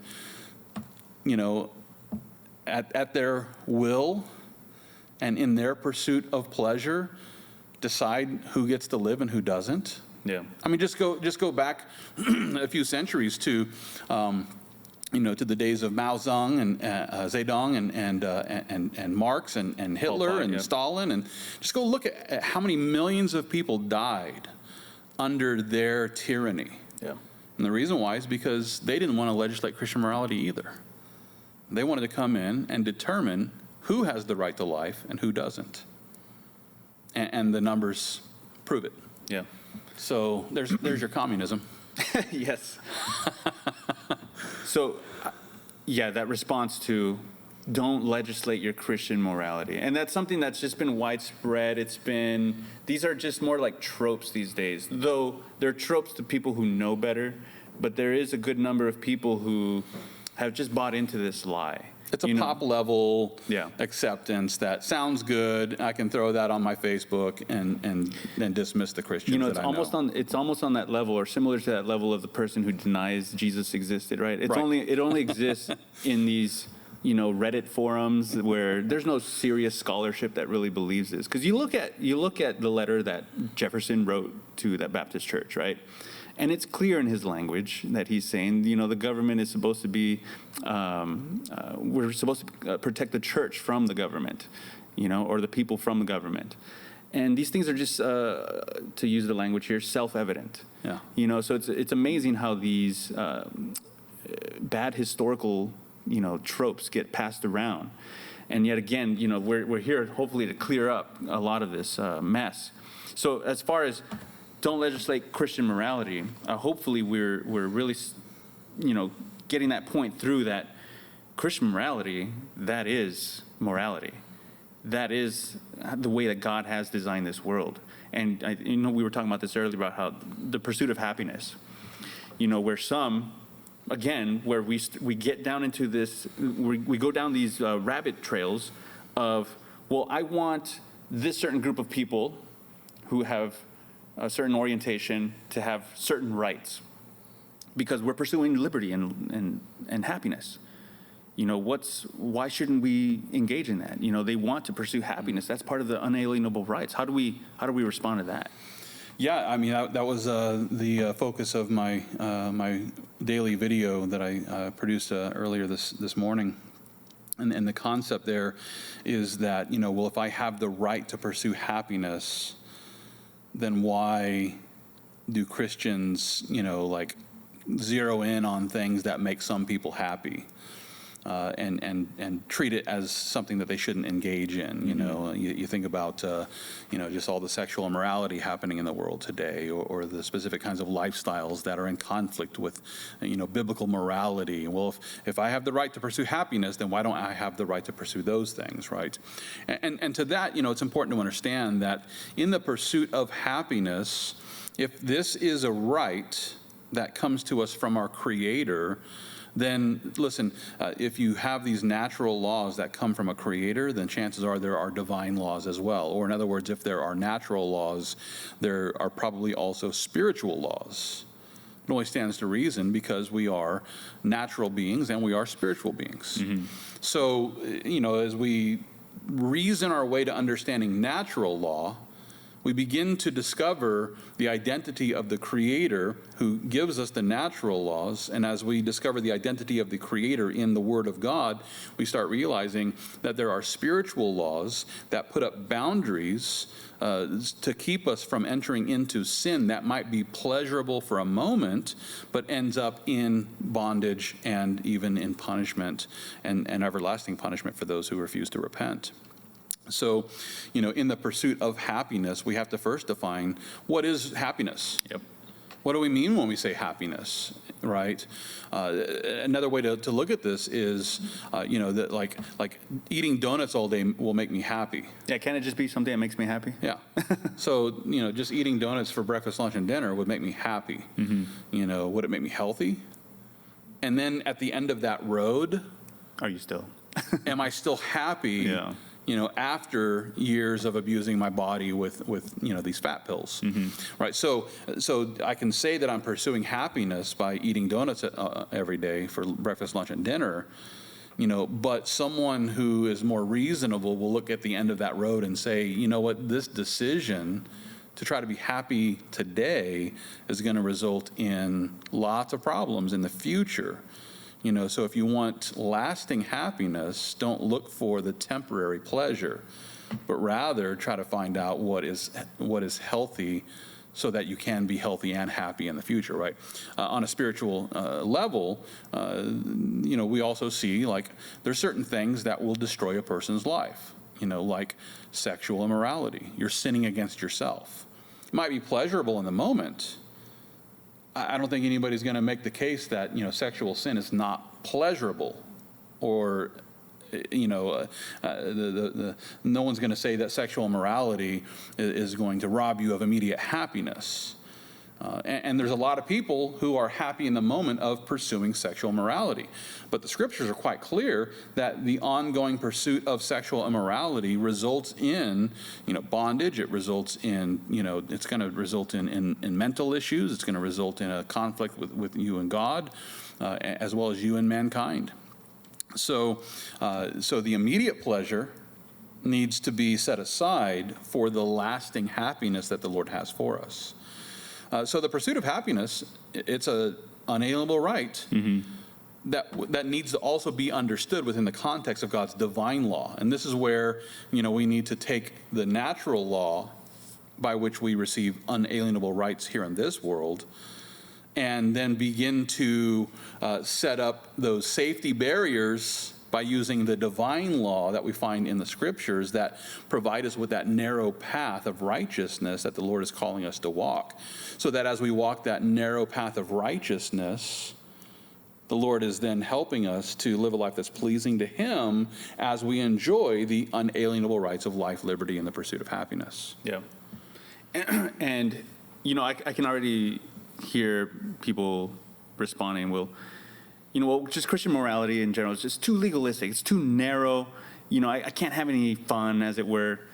But to that, I probably want to say, again, like what you're saying, that God has designed this universe, but also humans, to operate in such a way that if you live your life and it's characterized by living within those God-given boundaries, you will, to quote Osteen, have your best life now, right? Wow. I don't even know what to say to that.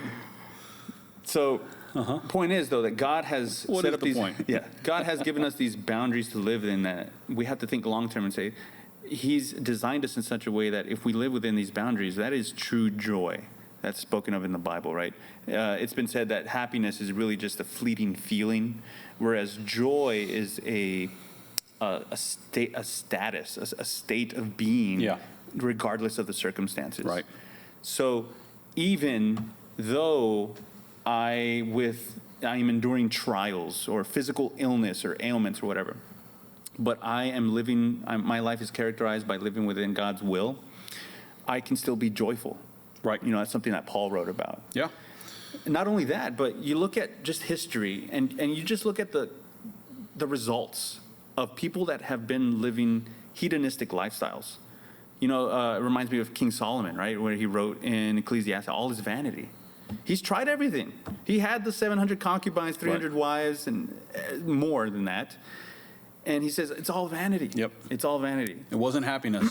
At the end of the road, Yep. he wasn't this just completely satisfied, happy person. He was, more like the Rolling Stones saying, I can't get no satisfaction. Yeah. I've tried, but I just can't, And the Rolling Stones, in a similar way, they basically, they lived the sex, drugs, and rock and roll lifestyle at the highest level of success and still can't get no satisfaction. Yeah. And you look at, Rome, right? The things that they allowed their people to engage in, Right. Pederasty, homosexuality. Yep. But you look at the results of that, and they were a society that, sure, they had a lot of power. Obviously, they fell, but culturally speaking, they were just degraded. Yeah. They had nothing to offer but just hedonism. Whereas Christianity comes along, and you look at the results historically of that. There's a great book I was reading. It's called Dominion by Tom Holland, and he's not even a believer. I think he's an agnostic, but he wrote this large book explaining that wherever Christianity went throughout history, it changed society for the better. You have hospitals being built, the sick being taken care of. Yeah. You have educational systems being built. That's where we got our first universities from, that have now turned to godly universities now.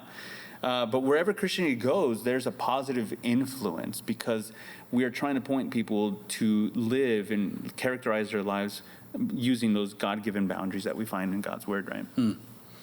That book, Dominion, was it written by a Venezuelan No, Yeah. wrong dominion? Different Yeah, dominion. Okay, yeah. different This dominion. one, this one doesn't have errors. Yeah. Yeah, I think, really good point that I'd like to kind of take it a little bit further, just to understand where our unalienable rights come from, because I would even take it out further than just endowed by our Creator, right? Which is true. We are endowed with unalienable rights because this is what our Creator has determined. But does He determine this because this is just what He chooses and He could have chosen something else? Mm-hmm. Or did He determine these unalienable rights for us, because it's His very character? And I would just point out that, the Lord has given us the unalienable right to life because God is life, right? So it only makes sense for Him to then endow us with life because He is life. John says of Jesus that all things were made through Him, and without Him nothing was made that was made. In Him was life, and the life was the light of men. So God gave us unalienable rights, the right to life, because He is life. He's also the source of liberty. In Galatians 5, Paul says, "Stand fast, therefore, in the liberty by which Christ has made us free, and do not be entangled again with a yoke of bondage." And so God has granted us the unalienable right of liberty, because He is the source of true freedom. And then God is the one who blesses us with everlasting happiness, because He's the one who, in Himself, He is blessed. He is the blessed God. And within Himself, He fulfills Himself in self-containment. He needs nothing beyond Himself, and is completely blessed within His own being, and then turns around and says, I'm going to pass this blessing down. And then determines based on His own blessed state that He wants to bless us with the unalienable right so that we can pursue happiness in the hopes that we might grope for Him and find Him, though He's not far from each one of us. Yeah. And so these unalienable rights not only were granted, but it actually reveals more about the God that gave us the rights. Yeah. And, that also points us to the fact that it is ultimately God to whom we belong. Right. The fact that He is the source of life and source of liberty means that He is the author of those things, meaning He can take them away if He wishes. Right. I'm reminded of Job. I believe it's when he's conversing with his wife, but he says that God has given and God has taken away. Blessed be the name of the Lord. And that's His prerogative. Right. God needs to give us no reason to why He does the things He does, but we know that in His nature He is good, and in His nature He is righteous, and therefore the commandments that He gives us to carry out are good. Yeah. He is the source of morality. Well, even on the day when Jesus will condemn those whose names are not written in the book of life to the second death of everlasting torment in the lake of fire, that is a good decision. Mm-hmm. It's a good decision. And the reason why is because this is how God is going to tackle the problem of evil. God is going to solve the problem of evil by taking those who would not repent of their wicked ways and placing them in prison, if you will, into an eternal prison, where they will receive the just punishment that they deserve for all of their sins, right? That is a good thing. And while this does rob them of the everlasting life that He wanted to give them, this does rob them of the liberty as they're placed in an everlasting prison. This does rob them of the pursuit of happiness because no one's going to be happy in the lake of fire.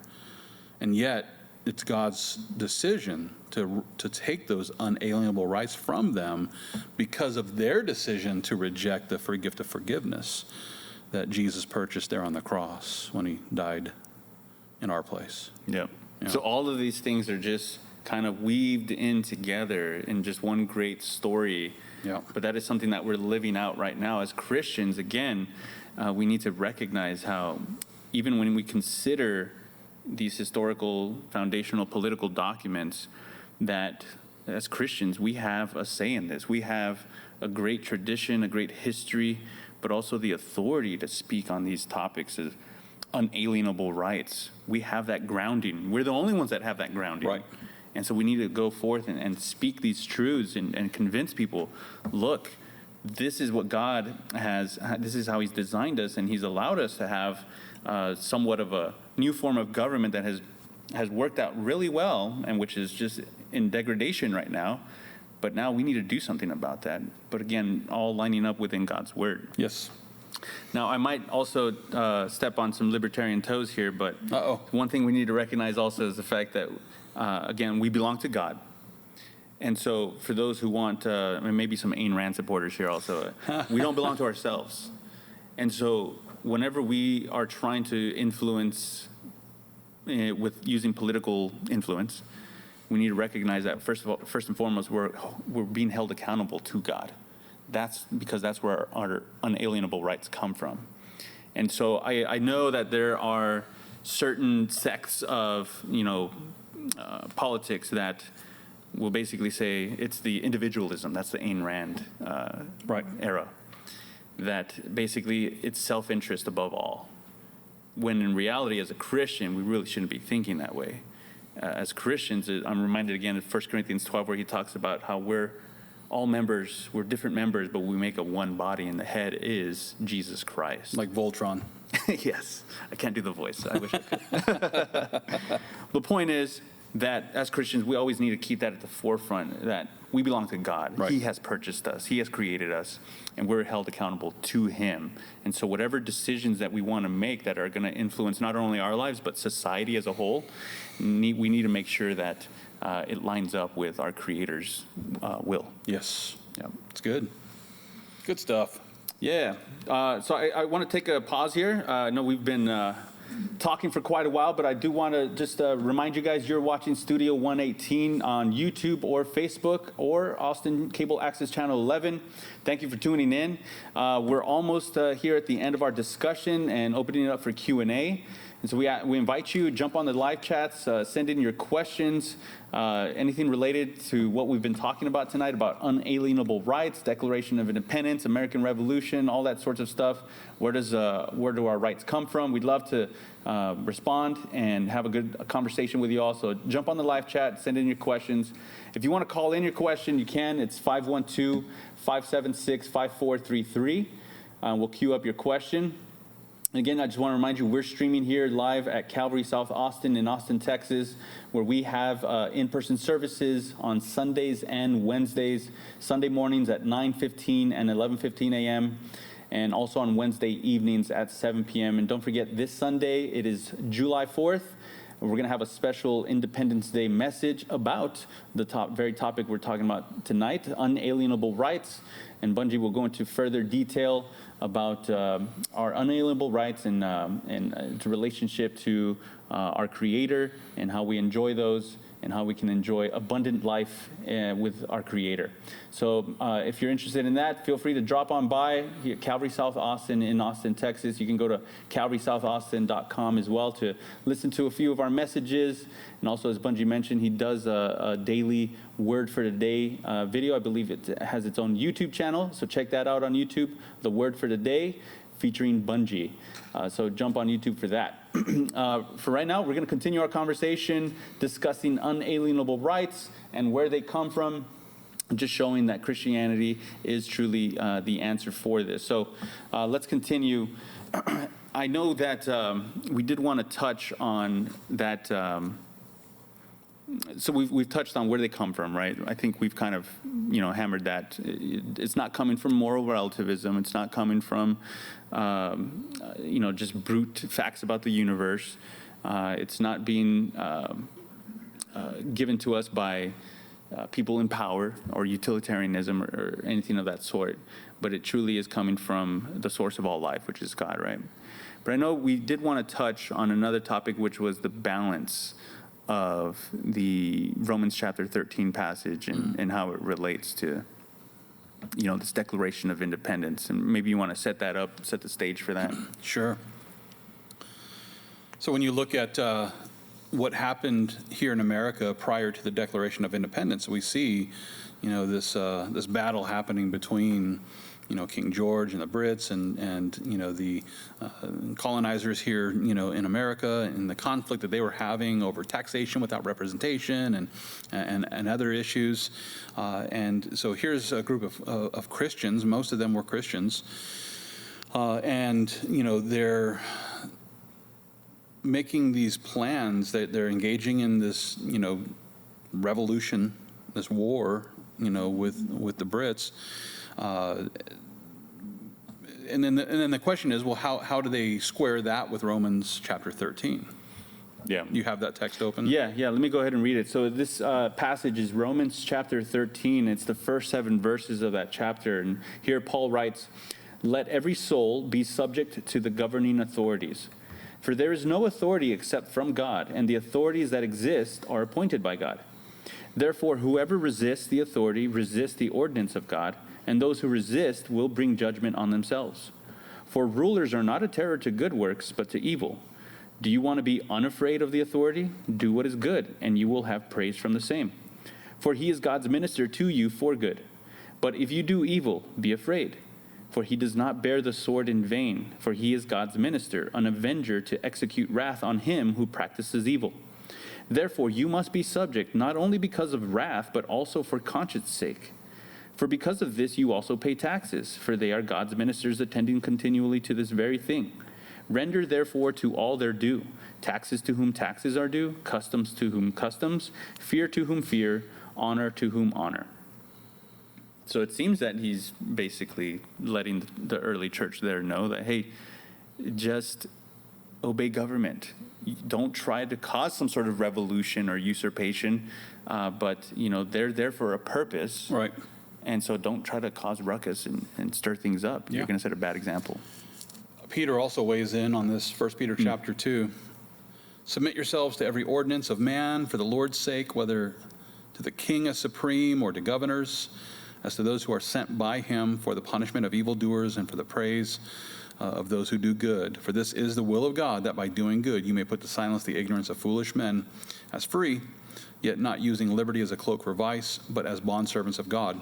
Honor all people, love the brotherhood, fear God, honor the king."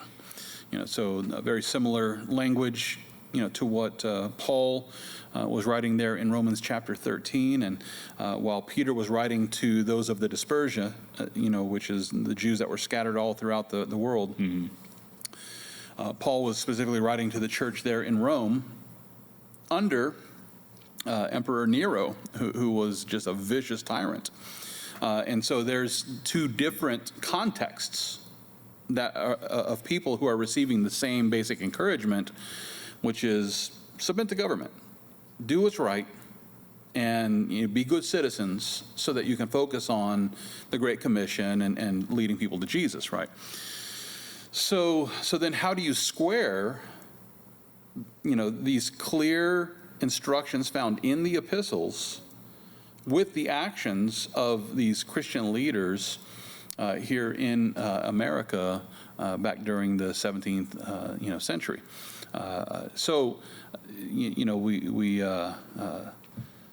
18th century, so it was late 17th, early 18th century, right?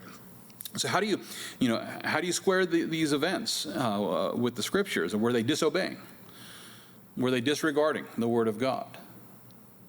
Yeah, I mean, some would argue yes. Some would, see 1 Peter 2, Romans 13, and they would say, well, clearly the leaders who, founded that first American government on the Declaration of Independence, they were clearly living in sin. Okay, I mean, that is one possibility, right? But another possibility is that the Lord was actually leading them to break those bonds according to the unalienable rights that they produced, right? So if you go back to Romans chapter 13, you see there where Paul is actually describing the purpose of human government, which is to protect the good citizen, right? Let every soul be subject to the governing authorities, for there is no authority except from God, and the authorities that exist are appointed by God. So that you see God's sovereign hand on human government, and then he tells them not to resist the ordinance of God by resisting government. Don't do that. And then he says, because Rulers are not a terror to good works, but to evil. Do you want to be unafraid of authority? Do what is good, and you will have praise from the same. He is God's minister to you for good. Now, what do you do when the government is no longer doing what is good?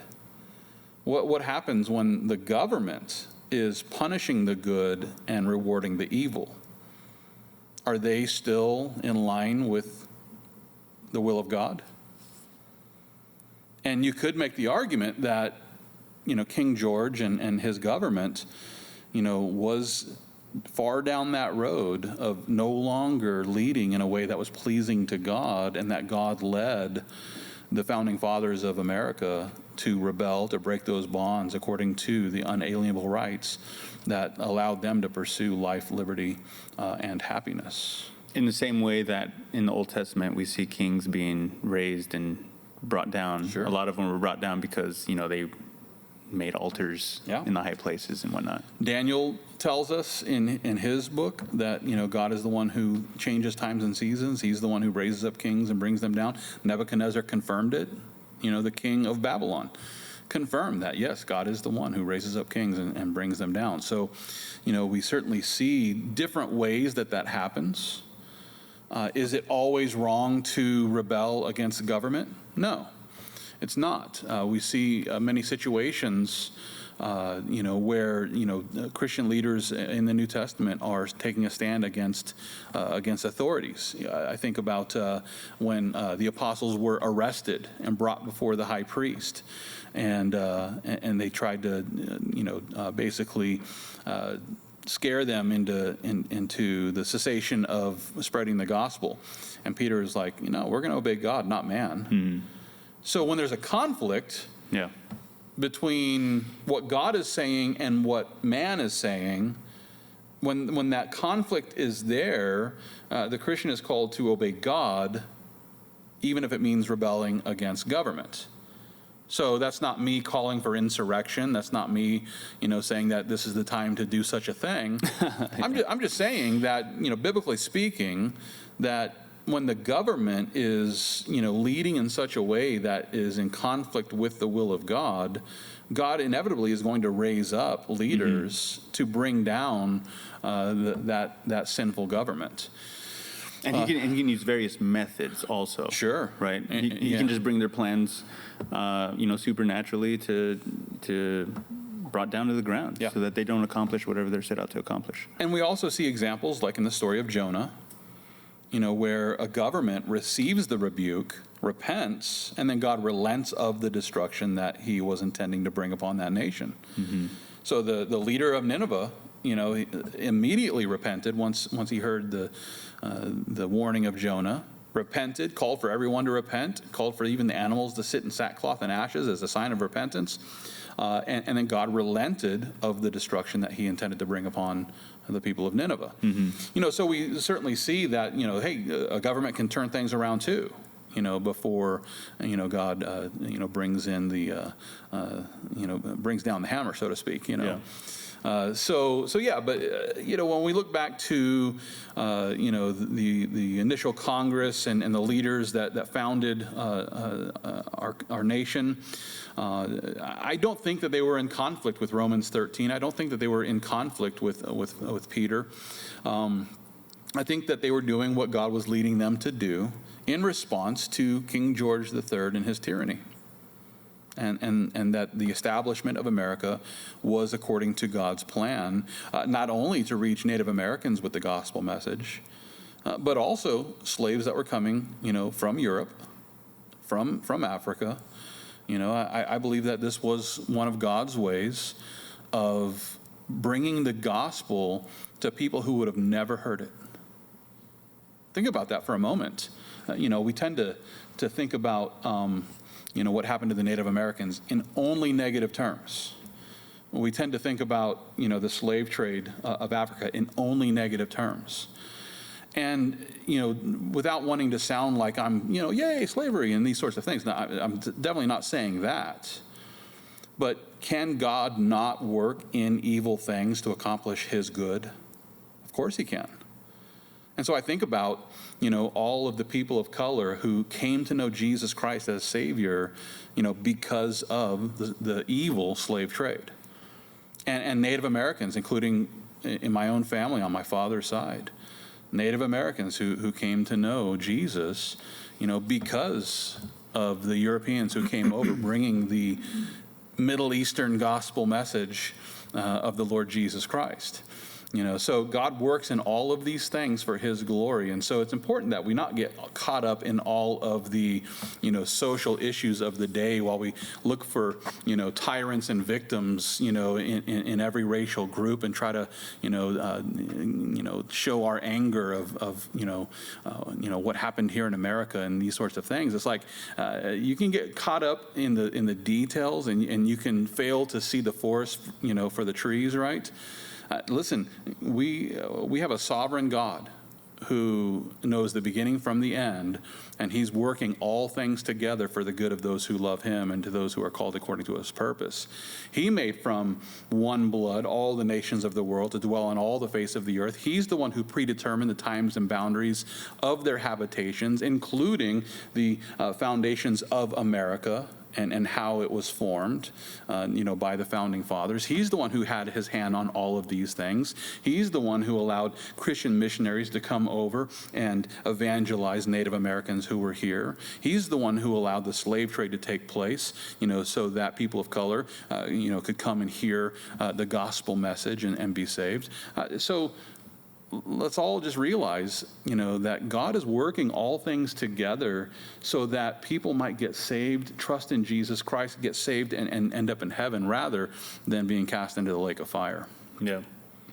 Yeah, that reminds me of the story of Joseph, right, in the book of Genesis. Yep. And, even his own brothers sold him into slavery. But he has a great redemption story, as it were, and when he reunited with his brothers, they were afraid of what he might do to them now that he has power, and he let them know, look, it's okay, God has put me here. What you meant for evil, God meant for good. That's right. He put me in this place in order to essentially save a whole bunch of people. And going to what you're saying, in a spiritual sense, we can still call out wrong when it's wrong, but two things can be true. Those things are morally reprehensible, and yet God still worked in that. Yes. It's that line, that question that God asks a whole bunch of people. It's like, are God's arms too short to to do things? Like he can still work wherever he wants. It's his creation. He's not surprised by any of this. But definitely he's powerful enough to work through any circumstance whatsoever. So yes, even when there were a bunch of flaws in these men that created these documents, they were still able to create a new form of government that really separated itself by many measures when you consider all the existing governments at that time, and then you look at the current governments that exist now, they're all trying to be this form of government, but they still can't quite get there. Yeah. So there was a lot of wisdom there, a lot of grace, and for sure a lot of sin, and yet God was able to still use that. If America is as bad as the progressive leftists paint it out to be, why is there such a run at the border? Why are people jumping into little life rafts and traveling across shark-infested waters? Why are people, like, if socialism was so great, why aren't the people in the region of Venezuela rushing the borders in Venezuela where socialism is put in practice? Why is it that they say, oh, no, we're willing to go all the way up through territory where cartels are going to rip us off and women are going to get raped and children are going to get kidnapped, and we're willing to take that trek, from South America all the way up to the American border, so that we can go live amongst the most racist people in the world. Mm-hmm. It doesn't make sense. And it's just sad that, so many people fall for the lies of the progressive left who are, really pushing a false narrative so that they can continue to push their progressive agenda, all the while failing to realize that we have something real to celebrate this Sunday on July the 4th. We have something very real to celebrate. that God raised up a group of leaders, Christians, who were willing to risk everything to form a government which it zeroes in on protecting the unalienable rights of the citizens of this country. Yeah. Yep. Amen to that. Yeah. Well, I think that does it, Bunjee, for our discussion portion. All right, I'm out of here. Yep. See you later. So yeah, that's we're done with our discussion. We do have we're entering our Q&A time. We do have a couple questions lined up here, and so for probably the next less than 10 minutes, we'll be answering questions. So we got 2 queued up, but if you have any questions of your own, again, jump on that live chat or go ahead and call the church at 512-576-5433, and we will queue up your question, and we want to listen from you guys. So this first question is, let's see this. I was recently in a Zoom with 35 people. Sounds fast. Yeah. I was the only Christian. They wanted to abort every baby with Down syndrome. I stood against it. What's the best way to respond? Wow, that's hardcore. I would say at the very outset that just responding to a group of 35 people who are totally against you is one solid step to take. Just saying something, speaking up. I definitely understand, there's a lot of people who, when they get around a bunch of people who think like them, it's what's that called? You're just in an echo chamber, we just assume everybody agrees. This happens to me at work sometimes. There's conversations that happen that they just assume we believe the same things, right? But just saying something, in disagreement might go a long way to just helping people understand, oh, there's another opinion that I need to consider. But you might have something else to say. Well, I agree with you, most certainly. But I would tend to approach that in more of an inquisitive way. Yeah. Of, well, what about? Right? So, as a conversation like that might unfold, and knowing that, these angry wolves could turn on me in a More than heartbeat. likely. Yeah. That there might be some questions that you have in the can, loaded up, ready to go, as I tend to have, some, quality questions that don't force an opinion into the conversation, but rather just cause people to stop, pause, and to consider what is it that we're saying here? What is it that we're really saying? That people with Down syndrome don't have the right to life? Mm-hmm. And so, one of the ways that you might address a group like that is to just say, well, where does the right to life come from? Like, before we go and start, killing a bunch of babies, what is the basis for the right to life? Or you might ask, does somebody who is less than us deserve to die because of that? Yeah, are they not human? Can we ask that question first? Yeah. Are we really considering killing humans? And I know typically the emotional appeal is, well, they're not going to have that quality of life that we enjoy right now. Right. Who's to say? Have you met anybody with Down syndrome? Yeah. Because I have. Yeah. I've actually known several people with Down syndrome. My mom used to take, when I was a kid, she helped out at a foster home that, really took in a lot and focused in on kids with Down syndrome. And me and my siblings would go over and help out, oftentimes. And I developed a lot of close friendships with people with Down syndrome. And if they were experiencing some lesser quality of life, they didn't know it. Yeah. They were having a blast. So to say that, well, somebody with Down syndrome is going to have a reduced quality of life, well, according to who? It's like if you grew up in a house with air conditioning and then you moved somewhere, that has no air conditioning, you're going to miss that air conditioning. Yeah. But if you grew up in a house without air conditioning and you move somewhere where there's no air conditioning, what are you missing? Yeah. You never knew any different, right? So the person who is born with Down syndrome, this is the life they know and enjoy. I worked Special Olympics one year, back in the 90s, and it was a blast. And those kids were having a blast. It was incredible. I won most of the races, but Very good. But go to a Special Olympics and tell me that those kids with Down syndrome are not having the best time of their life. Yeah.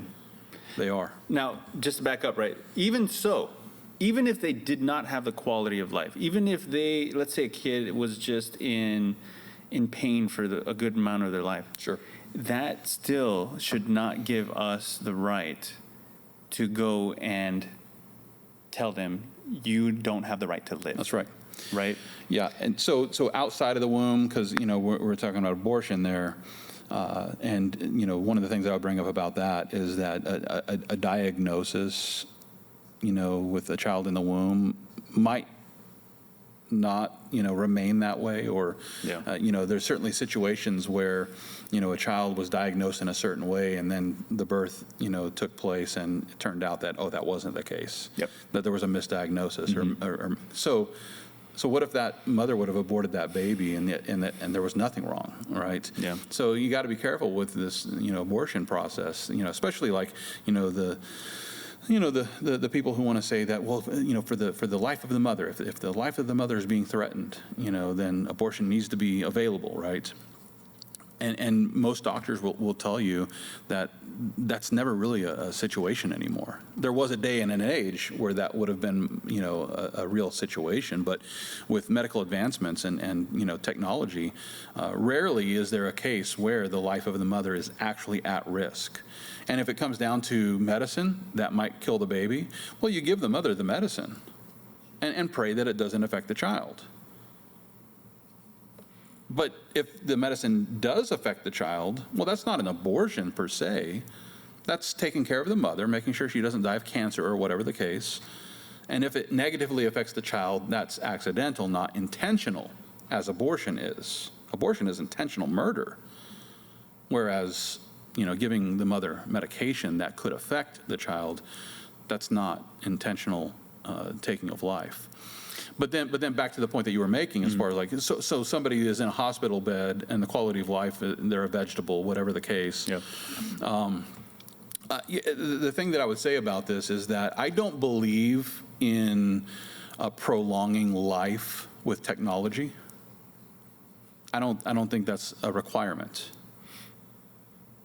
So, if it does come down to that somebody is on a breathing tube and, their brain is shut down and they're just being kept alive with machines, I personally don't have a problem with the, pulling them off machines and allowing nature to take its course.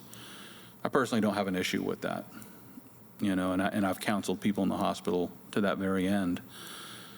Family members who, are on life support and, they're believers and they're just being kept from heaven. So Yeah. if God wants to heal them, then by all means. Now, I wouldn't fault someone for keeping them on life support either. So I wouldn't take a strong stand against the people who would say they have to be on life support. If somebody feels strongly about that, then by all means, it's your family, it's your decision. Yep.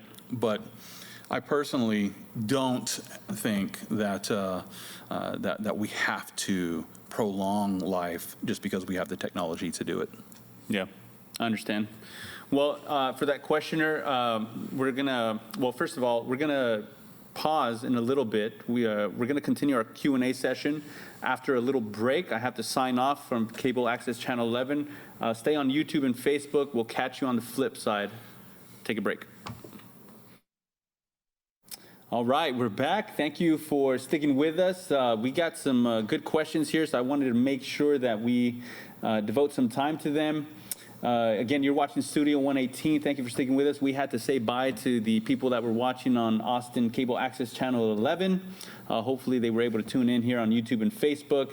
But we were considering that question of the questioner asked, they were in a Zoom call and with 35 people, and they were all in support of aborting babies with Down syndrome. And so we were answering that. But I did want to just round that answer out and just let you know that we have touched, here on Studio 118, we do have an episode that dealt all with abortion. And I believe in that episode, we really did tackle pretty much every single kind of objection or reason that people give for engaging in elective abortion. So you might want to check that out. Again, that's on our YouTube channel. Go to Calvary South Austin YouTube channel and look at the Studio 118 playlist, and you'll find one on abortion that we've done in the past. And that also deals with how to respond. So you can have the facts, but then also how to engage in conversation with people who are putting forth these reasons. And so there's some good pieces of advice there. So I definitely empathize with the questioner there of it's tough to stand up to people who disagree with you, but there are some good tactics, some good ways to engage in a conversation that will hopefully convince people or at least give them something to think about. So check that past episode out. Let's go to our next question. We got a couple more. Number one, is it biblical to be a gun owner for the purpose of self/home defense? I'm not against guns, but wouldn't the keeping of a weapon be a form of putting our faith in horses? That's just a funny way to put it. I get it. Oh, in chariots? Yeah, in chariots and horses. Oh, yeah. Yeah. Some put their faith in princes, and some put their faith in bovine creatures. Or I put my faith in Prince like it's 1999, but nice. That's another issue. I think Jesus said it best in Second Opinions chapter 3 when he told us to buy ARs and stock up. and it's lots canonical. Of ammo. If you get the 5.56, you can also shoot the 2.23. So just think about that before you purchase. But are you sending Q drops? Is this what this is? You went Q. Is that still a thing? Yeah. But storm's coming. But so Delta variant. Delta variant. I'm more worried about the American airline variant personally. But nice. Yeah, I've been trying to get some laughs out of that one, but it's just falling short. Like Delta works because they kick you out, man. They kick you out. They do. They use force. So I don't think that I wouldn't say that there's a verse that justifies being a gun owner per se, but I wouldn't say that having the ability to defend your property and home would be trusting in chariots, right? So for example, you look back to the kings of Israel, they had military with all the weapons of their time period. And the problem with the trusting in the chariots was when Israel started looking to Egypt and trusting in their chariots. So I think that it would probably be a little bit more of a parallel or an apples and apples comparison if we as Christians here in America were really hoping for some other military outside of America to come and defend us, against the army that God is raising up to come and punish us. Because that really is the context of, those who are trusting in the chariots. What I would point out, though, is there is dispensational truth in the scriptures that during the earthly ministry of Jesus Christ, we see a shift happening from the beginning of his earthly ministry to the end of it, and then entering into the church age, which begins with the day of Pentecost, and the full birth of the church happens then from Pentecost to the house of Cornelius, when the Gentiles were finally baptized with the Spirit, and then from there you have the beginning of the church age, and then it's the epistles that provide us with the doctrinal instructions for the church age. So if we really want to know, what the Lord is leading us to accomplish in the church age, we need to look to the epistles first, because that's the clear instruction, dispensationally speaking, for how we are to function as a church and as Christians. So having said that, though, I would appeal to something that Jesus said in Luke chapter 22. It's there at the end of his earthly ministry, where he says in Luke chapter 22, verse 35, he says to them, "When I sent you without money bag, without knapsack, and sandals, did you lack anything?" They said, "Nothing." Then he said to them, "But now he who has money, let him take it, and likewise a knapsack, and he who has no sword, let him sell his garment and buy one." Now, this is just before, Peter takes off the ear of Malchus, with his sword there in the garden, and then he says, "Hey, those who live by the sword will die by the sword," right? And so there seems to be, like two sides of the same coin here, that we should have a sword, but we should be careful when we use it, because in that situation, it was the wrong time. Yeah. Jesus also said, if my kingdom were of this world, then my servants would fight, but, since my kingdom's not of this world, then I'm going to allow you to crucify me, basically, right? Mm-hmm. But that's contextual also, because, at the second coming, Jesus is coming back with a sword in his mouth, slaying the nations. Blood will be up to the bridle of his horse, so there's a whole lot of, of verses that kind of present us with a spectrum, that we have to really consider before we make these decisions. If a Christian were to say to me, that I'm going to buy a gun because I'm trusting in the gun to protect my home, I would say, well, you got a problem with faith there, because you really need to be trusting in the Lord. And as you trust in the Lord, nothing wrong with having some firepower. When Jesus says that if someone slaps you, or hits you, strikes you across the cheek, turn to them the other cheek. And a lot of people say, oh, we're supposed to be pacifists. Well, that's not what that means. The slap on the cheek was an insult. And we're not to return insult for insult. We're not to return injury for injury. But then that's different from self-defense. That's a lot different. Like, if somebody insults me, if somebody, robs from me and that sort of thing, I'm not supposed to go and get my own vengeance. But can I, as a Christian, defend my home against somebody that might try to break in and rape my wife and these sorts of things? I think that if I sat back and allowed my home to be ransacked and my wife to be, injured by some criminal, I think that I would be doing a disservice. So as for me in my house, mags are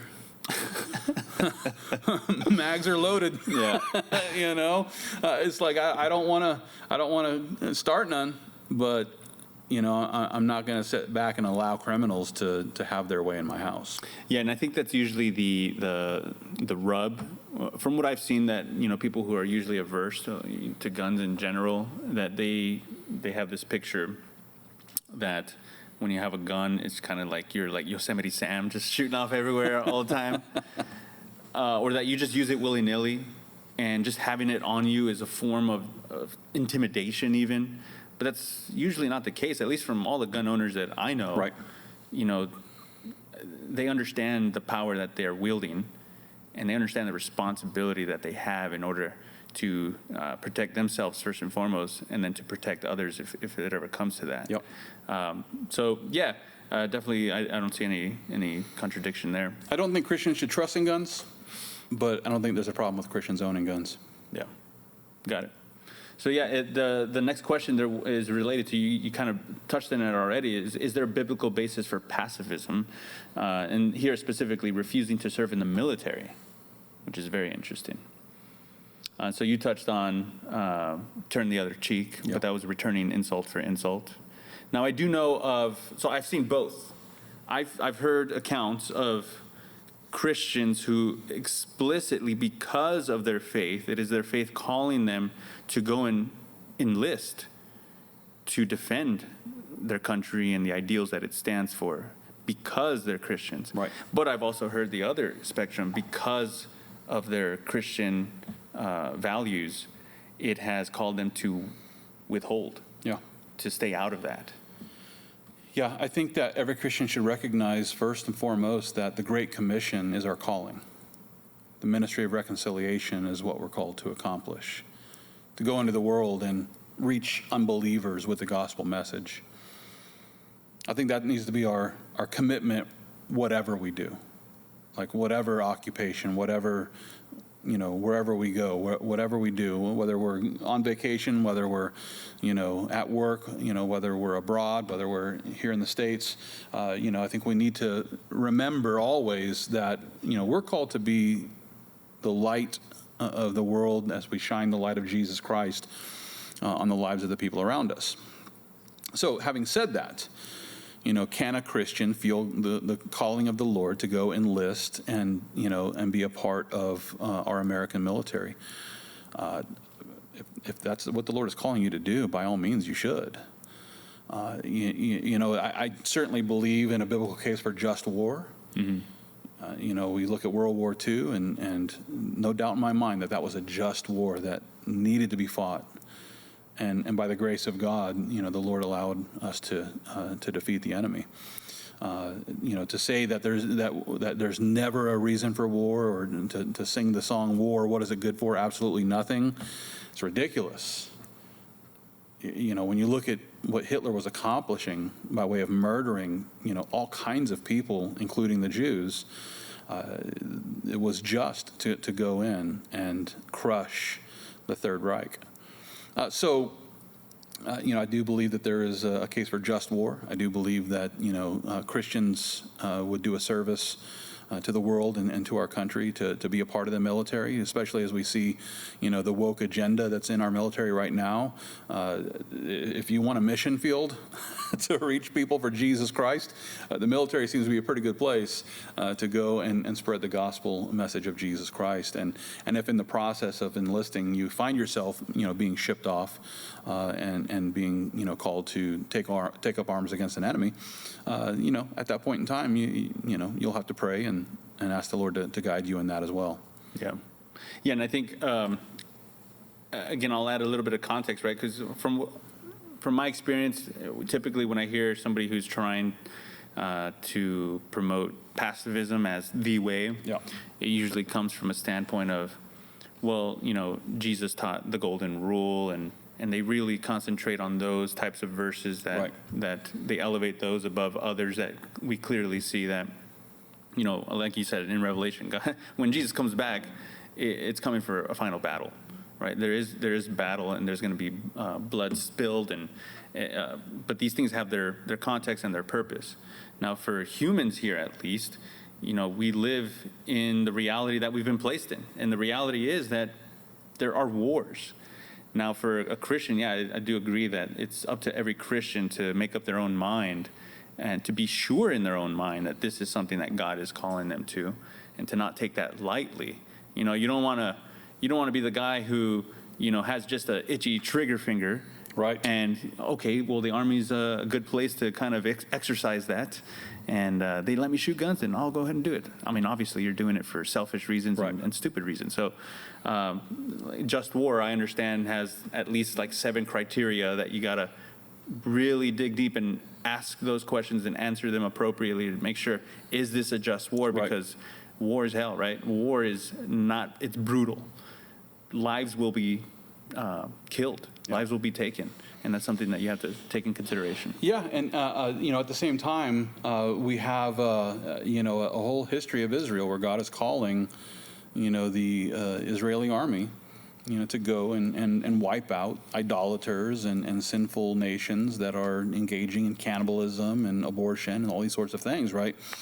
Child sacrifice, I should say, and so we certainly see a case, in the Old Testament for the for the people of God forming a military and then being used by God to punish evildoers. There's certainly nothing wrong with that.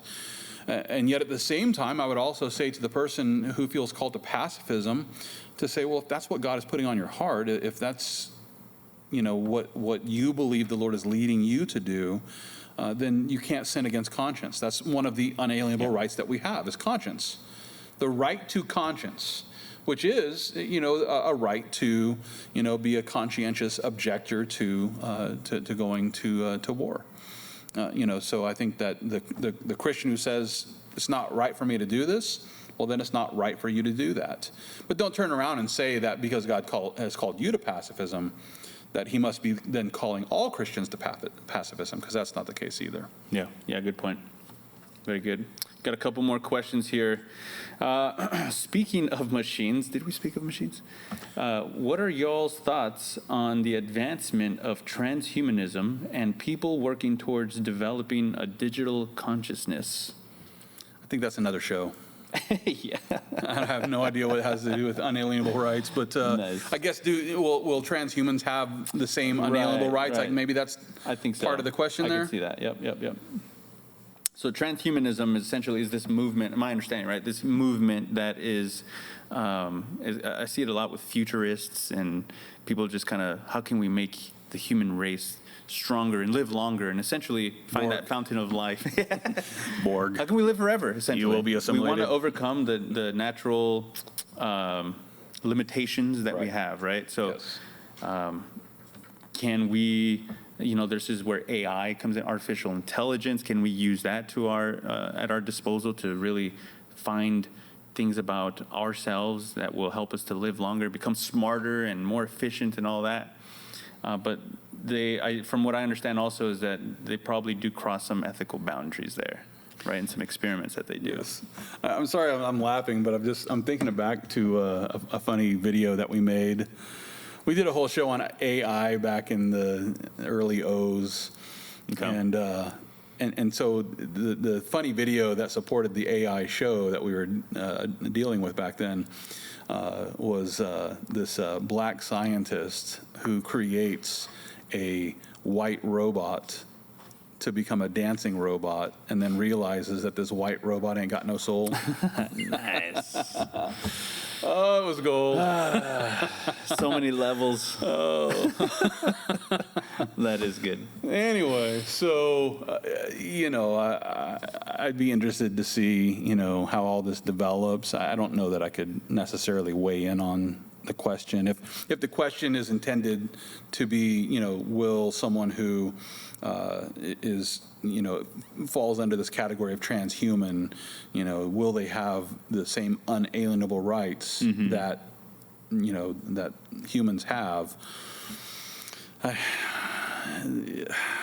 It's a hard one, man. That's a difficult thing to address because, were they born human, and altered, and how were they altered? And there's so many questions there that I just don't know that I could offer up a meaningful answer. But at the very least, right, is we as Christians should be aware of, the ethical boundaries that, just because you can do science doesn't mean you should do all science.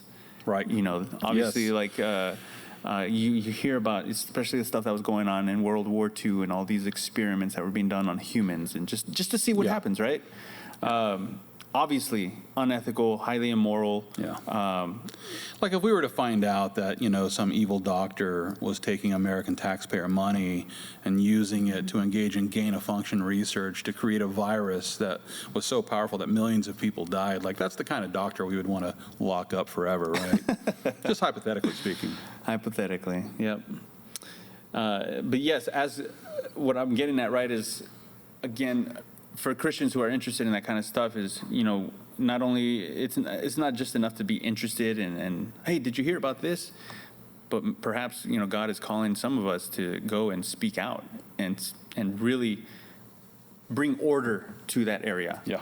And say, hey, we really shouldn't be doing these things. Yeah. In fact, is this even a goal that is possible? And is that something that we even want? Yeah. And so asking those fundamental questions are probably more important than really, hey, what can we do with science? Right. Yeah, how far can we push this envelope? Yeah. It's like, when we, considering the question, and I think the closest biblical situation that I could appeal to would be, in Genesis when we see the sons of God coming in, manipulating the genetics of humans with the daughters of women, or daughters of men, I should say, that we see some level of genetic manipulation resulting in what was called the Nephilim. And, there's so much in that I don't even know how to unpack or understand. But what it seems to me is that God was determined to destroy the human race because so much of the human race was no longer human, so to speak, right? There was some level of genetic manipulation that resulted in some other creation altogether. And so God determined to wipe out the entire human race except for the one family that was still pure in its DNA. They were still literally human. And so then the question is, well, when God destroyed the earth with the Nephilim, is it because the Nephilim had no soul or didn't have the unalienable rights that were enjoyed by, say, Noah and his family? So there might be a basis for an answer to this question that might take me a little bit of time to just ponder and research and Go do some experiments. Just see what comes up. What if I can just get enough taxpayer money, then I can do anything. Nice. I did want to mention also, just kind of jumping on that AI track. I remember at least probably a decade ago, and the question was like, do we think that our brains will one day be possibly uploaded, to the internet or something like that? And there's been movies about this, that kind of stuff, right? Not. Well, what I'm saying is that to me, it's just obviously impossible that could ever happen. But that was the fear of AI back then, as I understood it. But now what I see is what AI has turned into. And I see, it's not really uploading, your mind to a server or something. But really it's what we see it become is this out of control controlling mechanism. And so you really don't have to fear AI, artificial intelligence, that it will become something greater than humanity. Because ultimately, if you don't know, AI really is just a fancy computer. And computers, as we know, are just really dumb. Because what they do is they just operate certain instructions that people have put in there. They just run the program. And all it is really just one person's thoughts about the way they think things should go, so they put the boundaries there. And that's all it's doing. It's operating within those boundaries. Now, obviously, with AI, it's able to compute and do predictive branching and whatnot, but it's always staying within the boundaries that humans have put around it. The creator. Yes, and so, but what we see now is that with AI, for some cases, it is being abused. And talking about our unalienable rights, and we do see this happening with our speech. We see a bunch of people's speech being censored, being taken, basically, now we're talking. It never happened. Or you have the wrong kind of speech, in our opinion, based on this AI algorithm that humans, certain kinds of humans with certain dispositions and biases and assumptions about the way the world should work, we disagree with you, therefore the world can't hear about you. That's where the troubling aspect comes in. And there's programs that are searching content to flag it if specific words are brought up, which then is further reviewed by someone who is slanted towards one end of the political spectrum, and they make a determination of whether your content can be freely heard or not. And we had a video that was pulled down, by the powers of the tube of you, and they accused us of medical misinformation. And so we asked them, can you show us where the medical misinformation in the video is? Because if there's medical misinformation, I want to correct the content. It's not my desire to put out medical misinformation. So I do my research, I look at multiple sources, and I want to put out content that is meaningful and true to the facts that I found. So if there is legitimate medical misinformation, I want to correct it. So show me, where in my video was there medical misinformation? Well, we reviewed it again, and we've determined that this is medical misinformation. Okay, but I said a lot. There's a lot of things I said here, and the information shifts from this thing to this thing to this thing. There was about 3 or 4 things that were all tied together, with facts from different sources. So where in here is the medical misinformation? Well, we reviewed it again, and yeah, it's medical misinformation. But where? Show me. I'll correct it. I'll correct the information so that we can re-upload the video. Nope. So you can just call something medical misinformation without actually showing the evidence that it actually is. And because it's your platform, you get to then silence my speech, basically because you just don't like what I'm saying. Yeah. Not because you have any evidence of medical misinformation, because I give my sources and I present the information that other scientists have put forth. Yeah, and this is where I hear the response already of, typically of talking about the way this new form of government, and it was really meant to be hands-off, and this is a private entity operating with their own rules. Sure. And so the response would be, this, what'd you expect? They're a private entity, Yep. so why are you clamoring? If they want to remove you from their platform, then they have the right to do so. It's not like the government's imposing something on you. I agree if they're functioning as an editor. If they're a publisher and an editor and they're abiding by those rules, then I totally agree. But if they are a platform that allows for all information, or that's the intention, is this to be a platform for free speech, and you zero in on specific speech that you don't like while allowing other things that are way more nefarious to go unchecked, then there's an agenda in that. But if you're functioning under the protection, I forget exactly what the law is called, but if you're functioning under that protection, that the government cannot hold you responsible for some video or content that appears on your platform, and you're using that as a shield to protect you from these things that you are allowing to be published, well then you can't have it both ways. You can't be a publisher and a platform. Yeah. You have to pick a lane here. If you're a publisher and you're an editor and you're restraining content according to what you want on your site, totally respect that. We do that with our website. We have a website. We post our videos. We post Bible studies. We post content. We post commentary. We post all of that, and we determine what ends up on this site and what doesn't. And if the government comes along and says, we think that you're liable for this thing that you said right here, well, then we have to take that punishment, for whatever it is that we've been accused of, if we're actually guilty of it, right? But that's not their functioning. When you look at these social media platforms, they're functioning under the protection of, we're not a publisher, we're a platform, and all the stuff that ends up on our platform, we have no control over it. Until we do. Mm-hmm. Well, so if you're going to take control over it, you're no longer a platform, you're a publisher. You're an editor. So now you have to be liable for everything else that is on your platform. So that's where. Okay, so following up on that, just one more follow-up. As Christians then, is this really the hill we want to die on? Is this something that we really want to fight back against? Can we just say, okay, YouTube, I guess you don't want me on your platform, I just won't speak up. At least I'll add my 2 cents first, and you finish it off. But here's where I'll say that I think we have to take a longer-term look at this.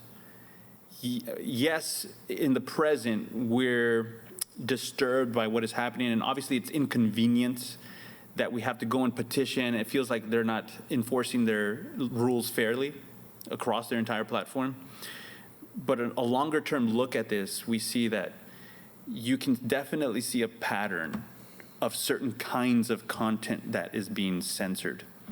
And I think it's no coincidence that it seems to line up with kind of like the spirit of the age. You see where culture is headed. Mm-hmm. Yep. And you see the kind of culture that they want it to be. And so they're using their platform. And so don't be surprised then that, okay, if they get away with it now, they're just going to push it a little bit further the next time, and so on and so forth. And before you know it, I don't want to go too apocalyptic here, but it's basically 1984, you know. All of a sudden you find yourself being indoctrinated. All of a sudden you find yourself, the culture has basically turned itself into 2 + 2 is chicken. yes. Well, we're talking about this, but there is, and this is where the Christian church really has to kind of be careful in that we have to take our stand where we can, because there are many people who, you know, either apathetic, they don't care. They're just like, well, I'm not dealing with that, so it's not my big deal. But there are some people who are more than willing to just take their cues from people in power. Right. You know? Yeah. Yeah, I think we have battles in front of us, and we have to fight the ones that the Lord is calling us to fight. Kind of goes back to passivism versus versus activism in the military, right? Well, the same is true for apologetics. You know, like I've got friends that are dedicated to Mormonism. I've got friends that are dedicated to Islam. I've got friends that, you know, really zero their focus in apologetically on a specific group or a specific, you know, thing. And I respect that. Like, I would never go to one of those people and say, well, you really ought to broaden your horizons on the different kind of groups that are out there that you could be reaching. No. If God's calling this person to focus in on this specific group, I think that's right on. I think that they have that unalienable right of conscience to be led by the Lord to focus in on the branch of apologetics that they prefer. And the same thing is true for the fights that we fight. You know, so, you know, not every Christian needs to fight and die on the same hill. But I think that if Christians would, you know, fight the good fight of faith where God calls them to fight, then the whole battlefront is taken care of, if that makes sense. Yep, very good. To each one be convinced in their own mind. Nice. All right, a couple more questions, and then we'll call it a day here. A couple good questions to end on. Number one is, to what extent should our moral beliefs as Christians be implemented as national law? In other words, how do Christianity and politics interact that way? And we've probably been touching on that throughout our conversation, but could we summarize that perhaps? How do Christianity and politics interact? And, you know, to what extent should our moral beliefs as Christians be implemented as national law? Yeah, it's a good question, and I would certainly appeal to the founding fathers and their intent, because you know, the form of government that they developed was for a moral people, and specifically a Christian morality. And therefore, in order to maintain the blessings that we received for the form of government that we've had, the continuation of that kind of government needs to continue. And because it was founded on Christian ethics and Christian morality, then we would do well to continue on course with that. I'll appeal to President Andrew Jackson said in 1845, "The Bible is the rock upon which our republic rests." President Andrew Jackson said that the Bible is the rock upon which our republic rests. That's incredible. Here's what Abraham Lincoln said at his farewell address in 1861. He said this. He was saying, I guess, goodbye at Springfield, Illinois. He said, "Unless the great God who assisted Washington shall be with me and aid me, I must fail. But if the same omniscient mind and mighty arm that directed and protected him shall guide and support me, I shall not fail. Let us all pray that the God of our fathers may not forsake us now." You know, here's the great emancipator, you know, appealing, you know, to the God of Washington, you know, for help in being the leader that he is.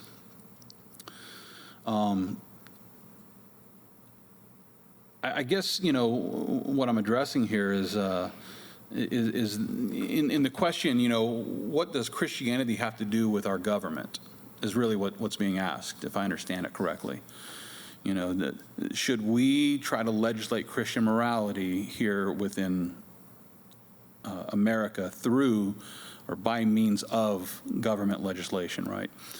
And I would say yes, you know, according to the original intent of our founding fathers. And if you're unaware of this was their original intent, then you might do well to go and spend some time studying the writings of America's founding fathers, just to see, that many of them encouraged us to vote for Christians, that at the outset, they were encouraging, Christians to be in government and to implement, legislation which is based in, biblical morality. So, so yeah, I think that should be our goal. Yeah, and in fact, I will plug another episode we did, Politics and the Bible. It's a previous episode. Check that out, because in there, I did talk about how for a good number of issues that you see in the forefront, like abortion, right? Roe v. Wade, is it going to be overturned? Because now we have our dream team of Supreme Court justices, supposedly. Right. But what's lost in there is that as Christians, as you mentioned, our Great Commission is the furtherance of the gospel. Because the scriptures also tell us that when people submit to the gospel message and ultimately Jesus Christ as their Lord and Savior, they are fundamentally and supernaturally transformed from the inside out. Right. It is then when now we can change minds on a lot of these issues. And so what I want to just say is, and for a lot of cases, it shouldn't be our first recourse or our only recourse. Sure, to say, no. Yeah. Government, that's trusting in government. Right. The only way we can get rid of abortion is if it's legislatively done. That's the easy, in my eyes, that's the easy way out. But, and I mentioned this in that episode, a man convinced against his will is of the same opinion still. Yeah, most certainly. You tell him, hey, it's illegal. Okay, well, I'm still going to try to find a loophole. I'm still going to try to do it. I'm not convinced. The real work is the groundwork that has to be laid in convincing people that not only that abortion is wrong, but ultimately, who's your creator? Yeah. Because that will change your mind on a whole host of issues. Sure. So, but now you're answering a different question. You're answering the question, should Christians only try to change culture through legislating biblical morality by means of government? Sure. And if that were the question, then I would say, oh, most certainly not. People need to be converted to the Christian faith for their heart to change. So, if the question were, how many battlefronts do we face? Well, I would say, oh yeah, we've got multiple. At work, at home, you've got that battlefront. You've got, the sports arena, entertainment arena. You've got all these different arenas to work on, so that we can go and reach this world and everyone here in America, in our mission field at least, with the gospel of Jesus Christ, and disciple them in Christ. So if I were to be asked, should we only rely on government to change people's hearts through law? The law doesn't change hearts. Yep. The law never will change hearts. The law was never intended to change heart. It was only meant to help you to see when you're guilty, right? So we need to lead people to Jesus Christ. We need to lead them to the cross, where they can receive by faith that free gift of grace. But at the same time, it's important to understand that the law is the tutor to bring us to Christ. Yeah. Right, and that's specifically referring to the Old Testament law, but that was what the Founding Fathers were attempting to implement, was a basis for justice based on, the Old Testament, the law, specifically, the Ten Commandments and even the greatest commandments, right? So when we consider that approach, so we should lead people to Jesus so that they can be saved by faith, while also protecting our society from evildoers, who want to go and murder and who want to go and rob and riot and do all these things. Like, there should be just punishment for these people, because it's in the punishment that, if it's carried out properly, that might lead them to the place where they realize, I need to come to the cross and be saved. So some people are going to come to Christ because we gave them a sweet message to come and meet the Jesus that loves them so much. Some of them need the spanking, through the law and the punishment that comes through justice, so that, when someone comes out and says, I'm going to go abort my baby, we say, oh, no, you're going to be punished for that, because that's against the law. We don't murder, our unborn babies here in America. Yeah. right? And so that's illegal. You should know that it's illegal, but because you think that it should be a right, we're going to help you to understand that differently through law. We're going to set up the boundaries with law, and then if you get punished a few times in the process, it might bring you to the place where you're ready to receive the gospel of Jesus Christ. So Yep. I think it's a twofold. That's very good. It's two sides of the same coin. Yep, very well said. Very good. Yeah, so hopefully we answered that question sufficiently. Here's our last question, Bunjee. We'll close it out with this. If we place such a value on unalienable rights, like the right to life, how do we account for the fact that we have no rights before God? For example, God could take anyone's life that he wants. I'm guessing I interpret that as, like, is there a contradiction? Like, that we have unalienable rights, but before God we don't? Give it to me again. If we place such a value on unalienable rights, like the right to life, how do we account for the fact that we have no rights before God? For example, he could take anyone's life that he wants. So can we speak of unalienable rights, like the right to life, like coming from God? But The question is loaded with a premise that isn't correct. So the conclusion is wrong because one aspect of the question is loaded, with the concept that God can take a person's life for any reason. Give it to me again and I'll show you where it is. if we place such a value on unalienable rights, like right to life, how do we account for the fact that we have no rights before God? For example, God could take anyone's life that he wants. So that's not completely true there. God is not going to do something unjust. Mm-hmm. So he can't just take anyone's life that he wants.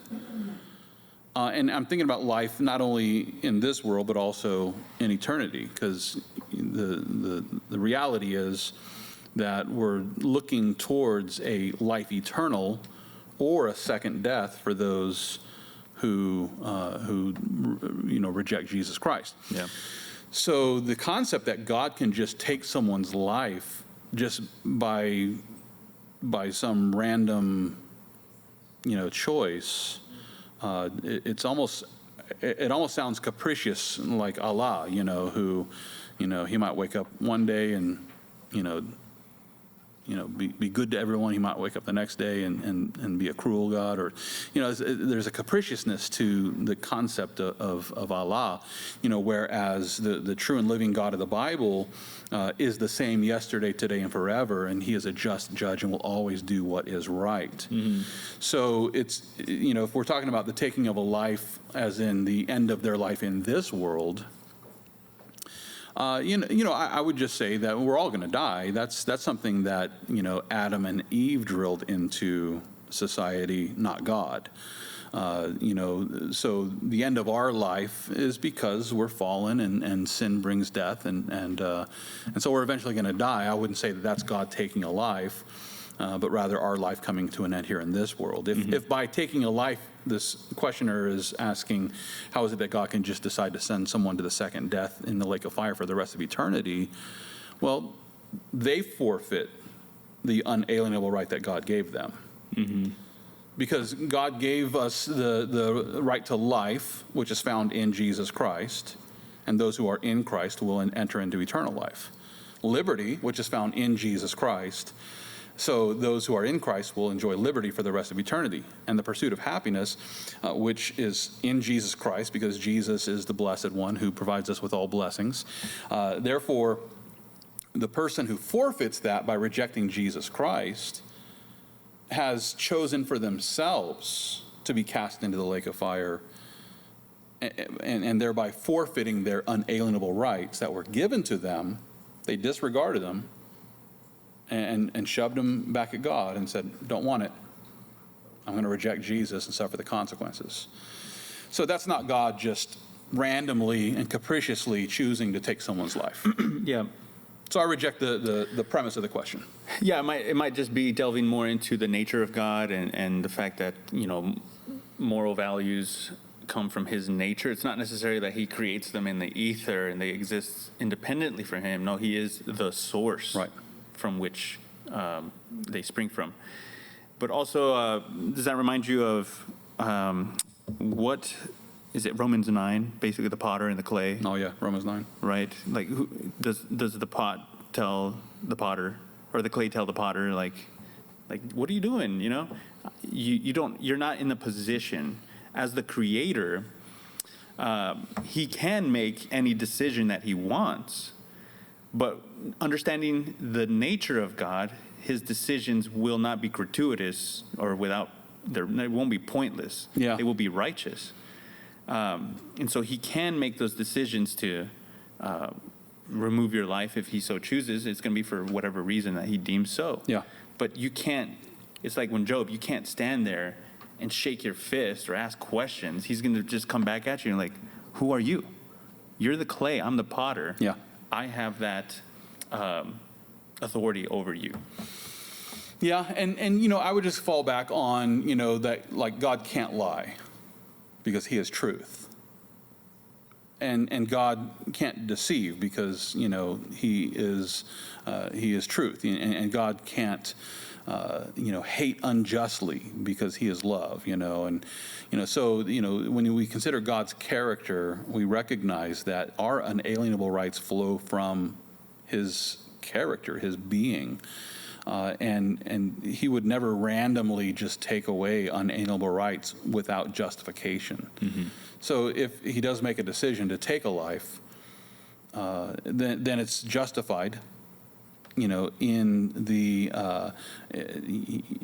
fact that, you know, the person who was, I guess, you know, cast into the lake of fire, you know, that person forfeit the unalienable right that they were given.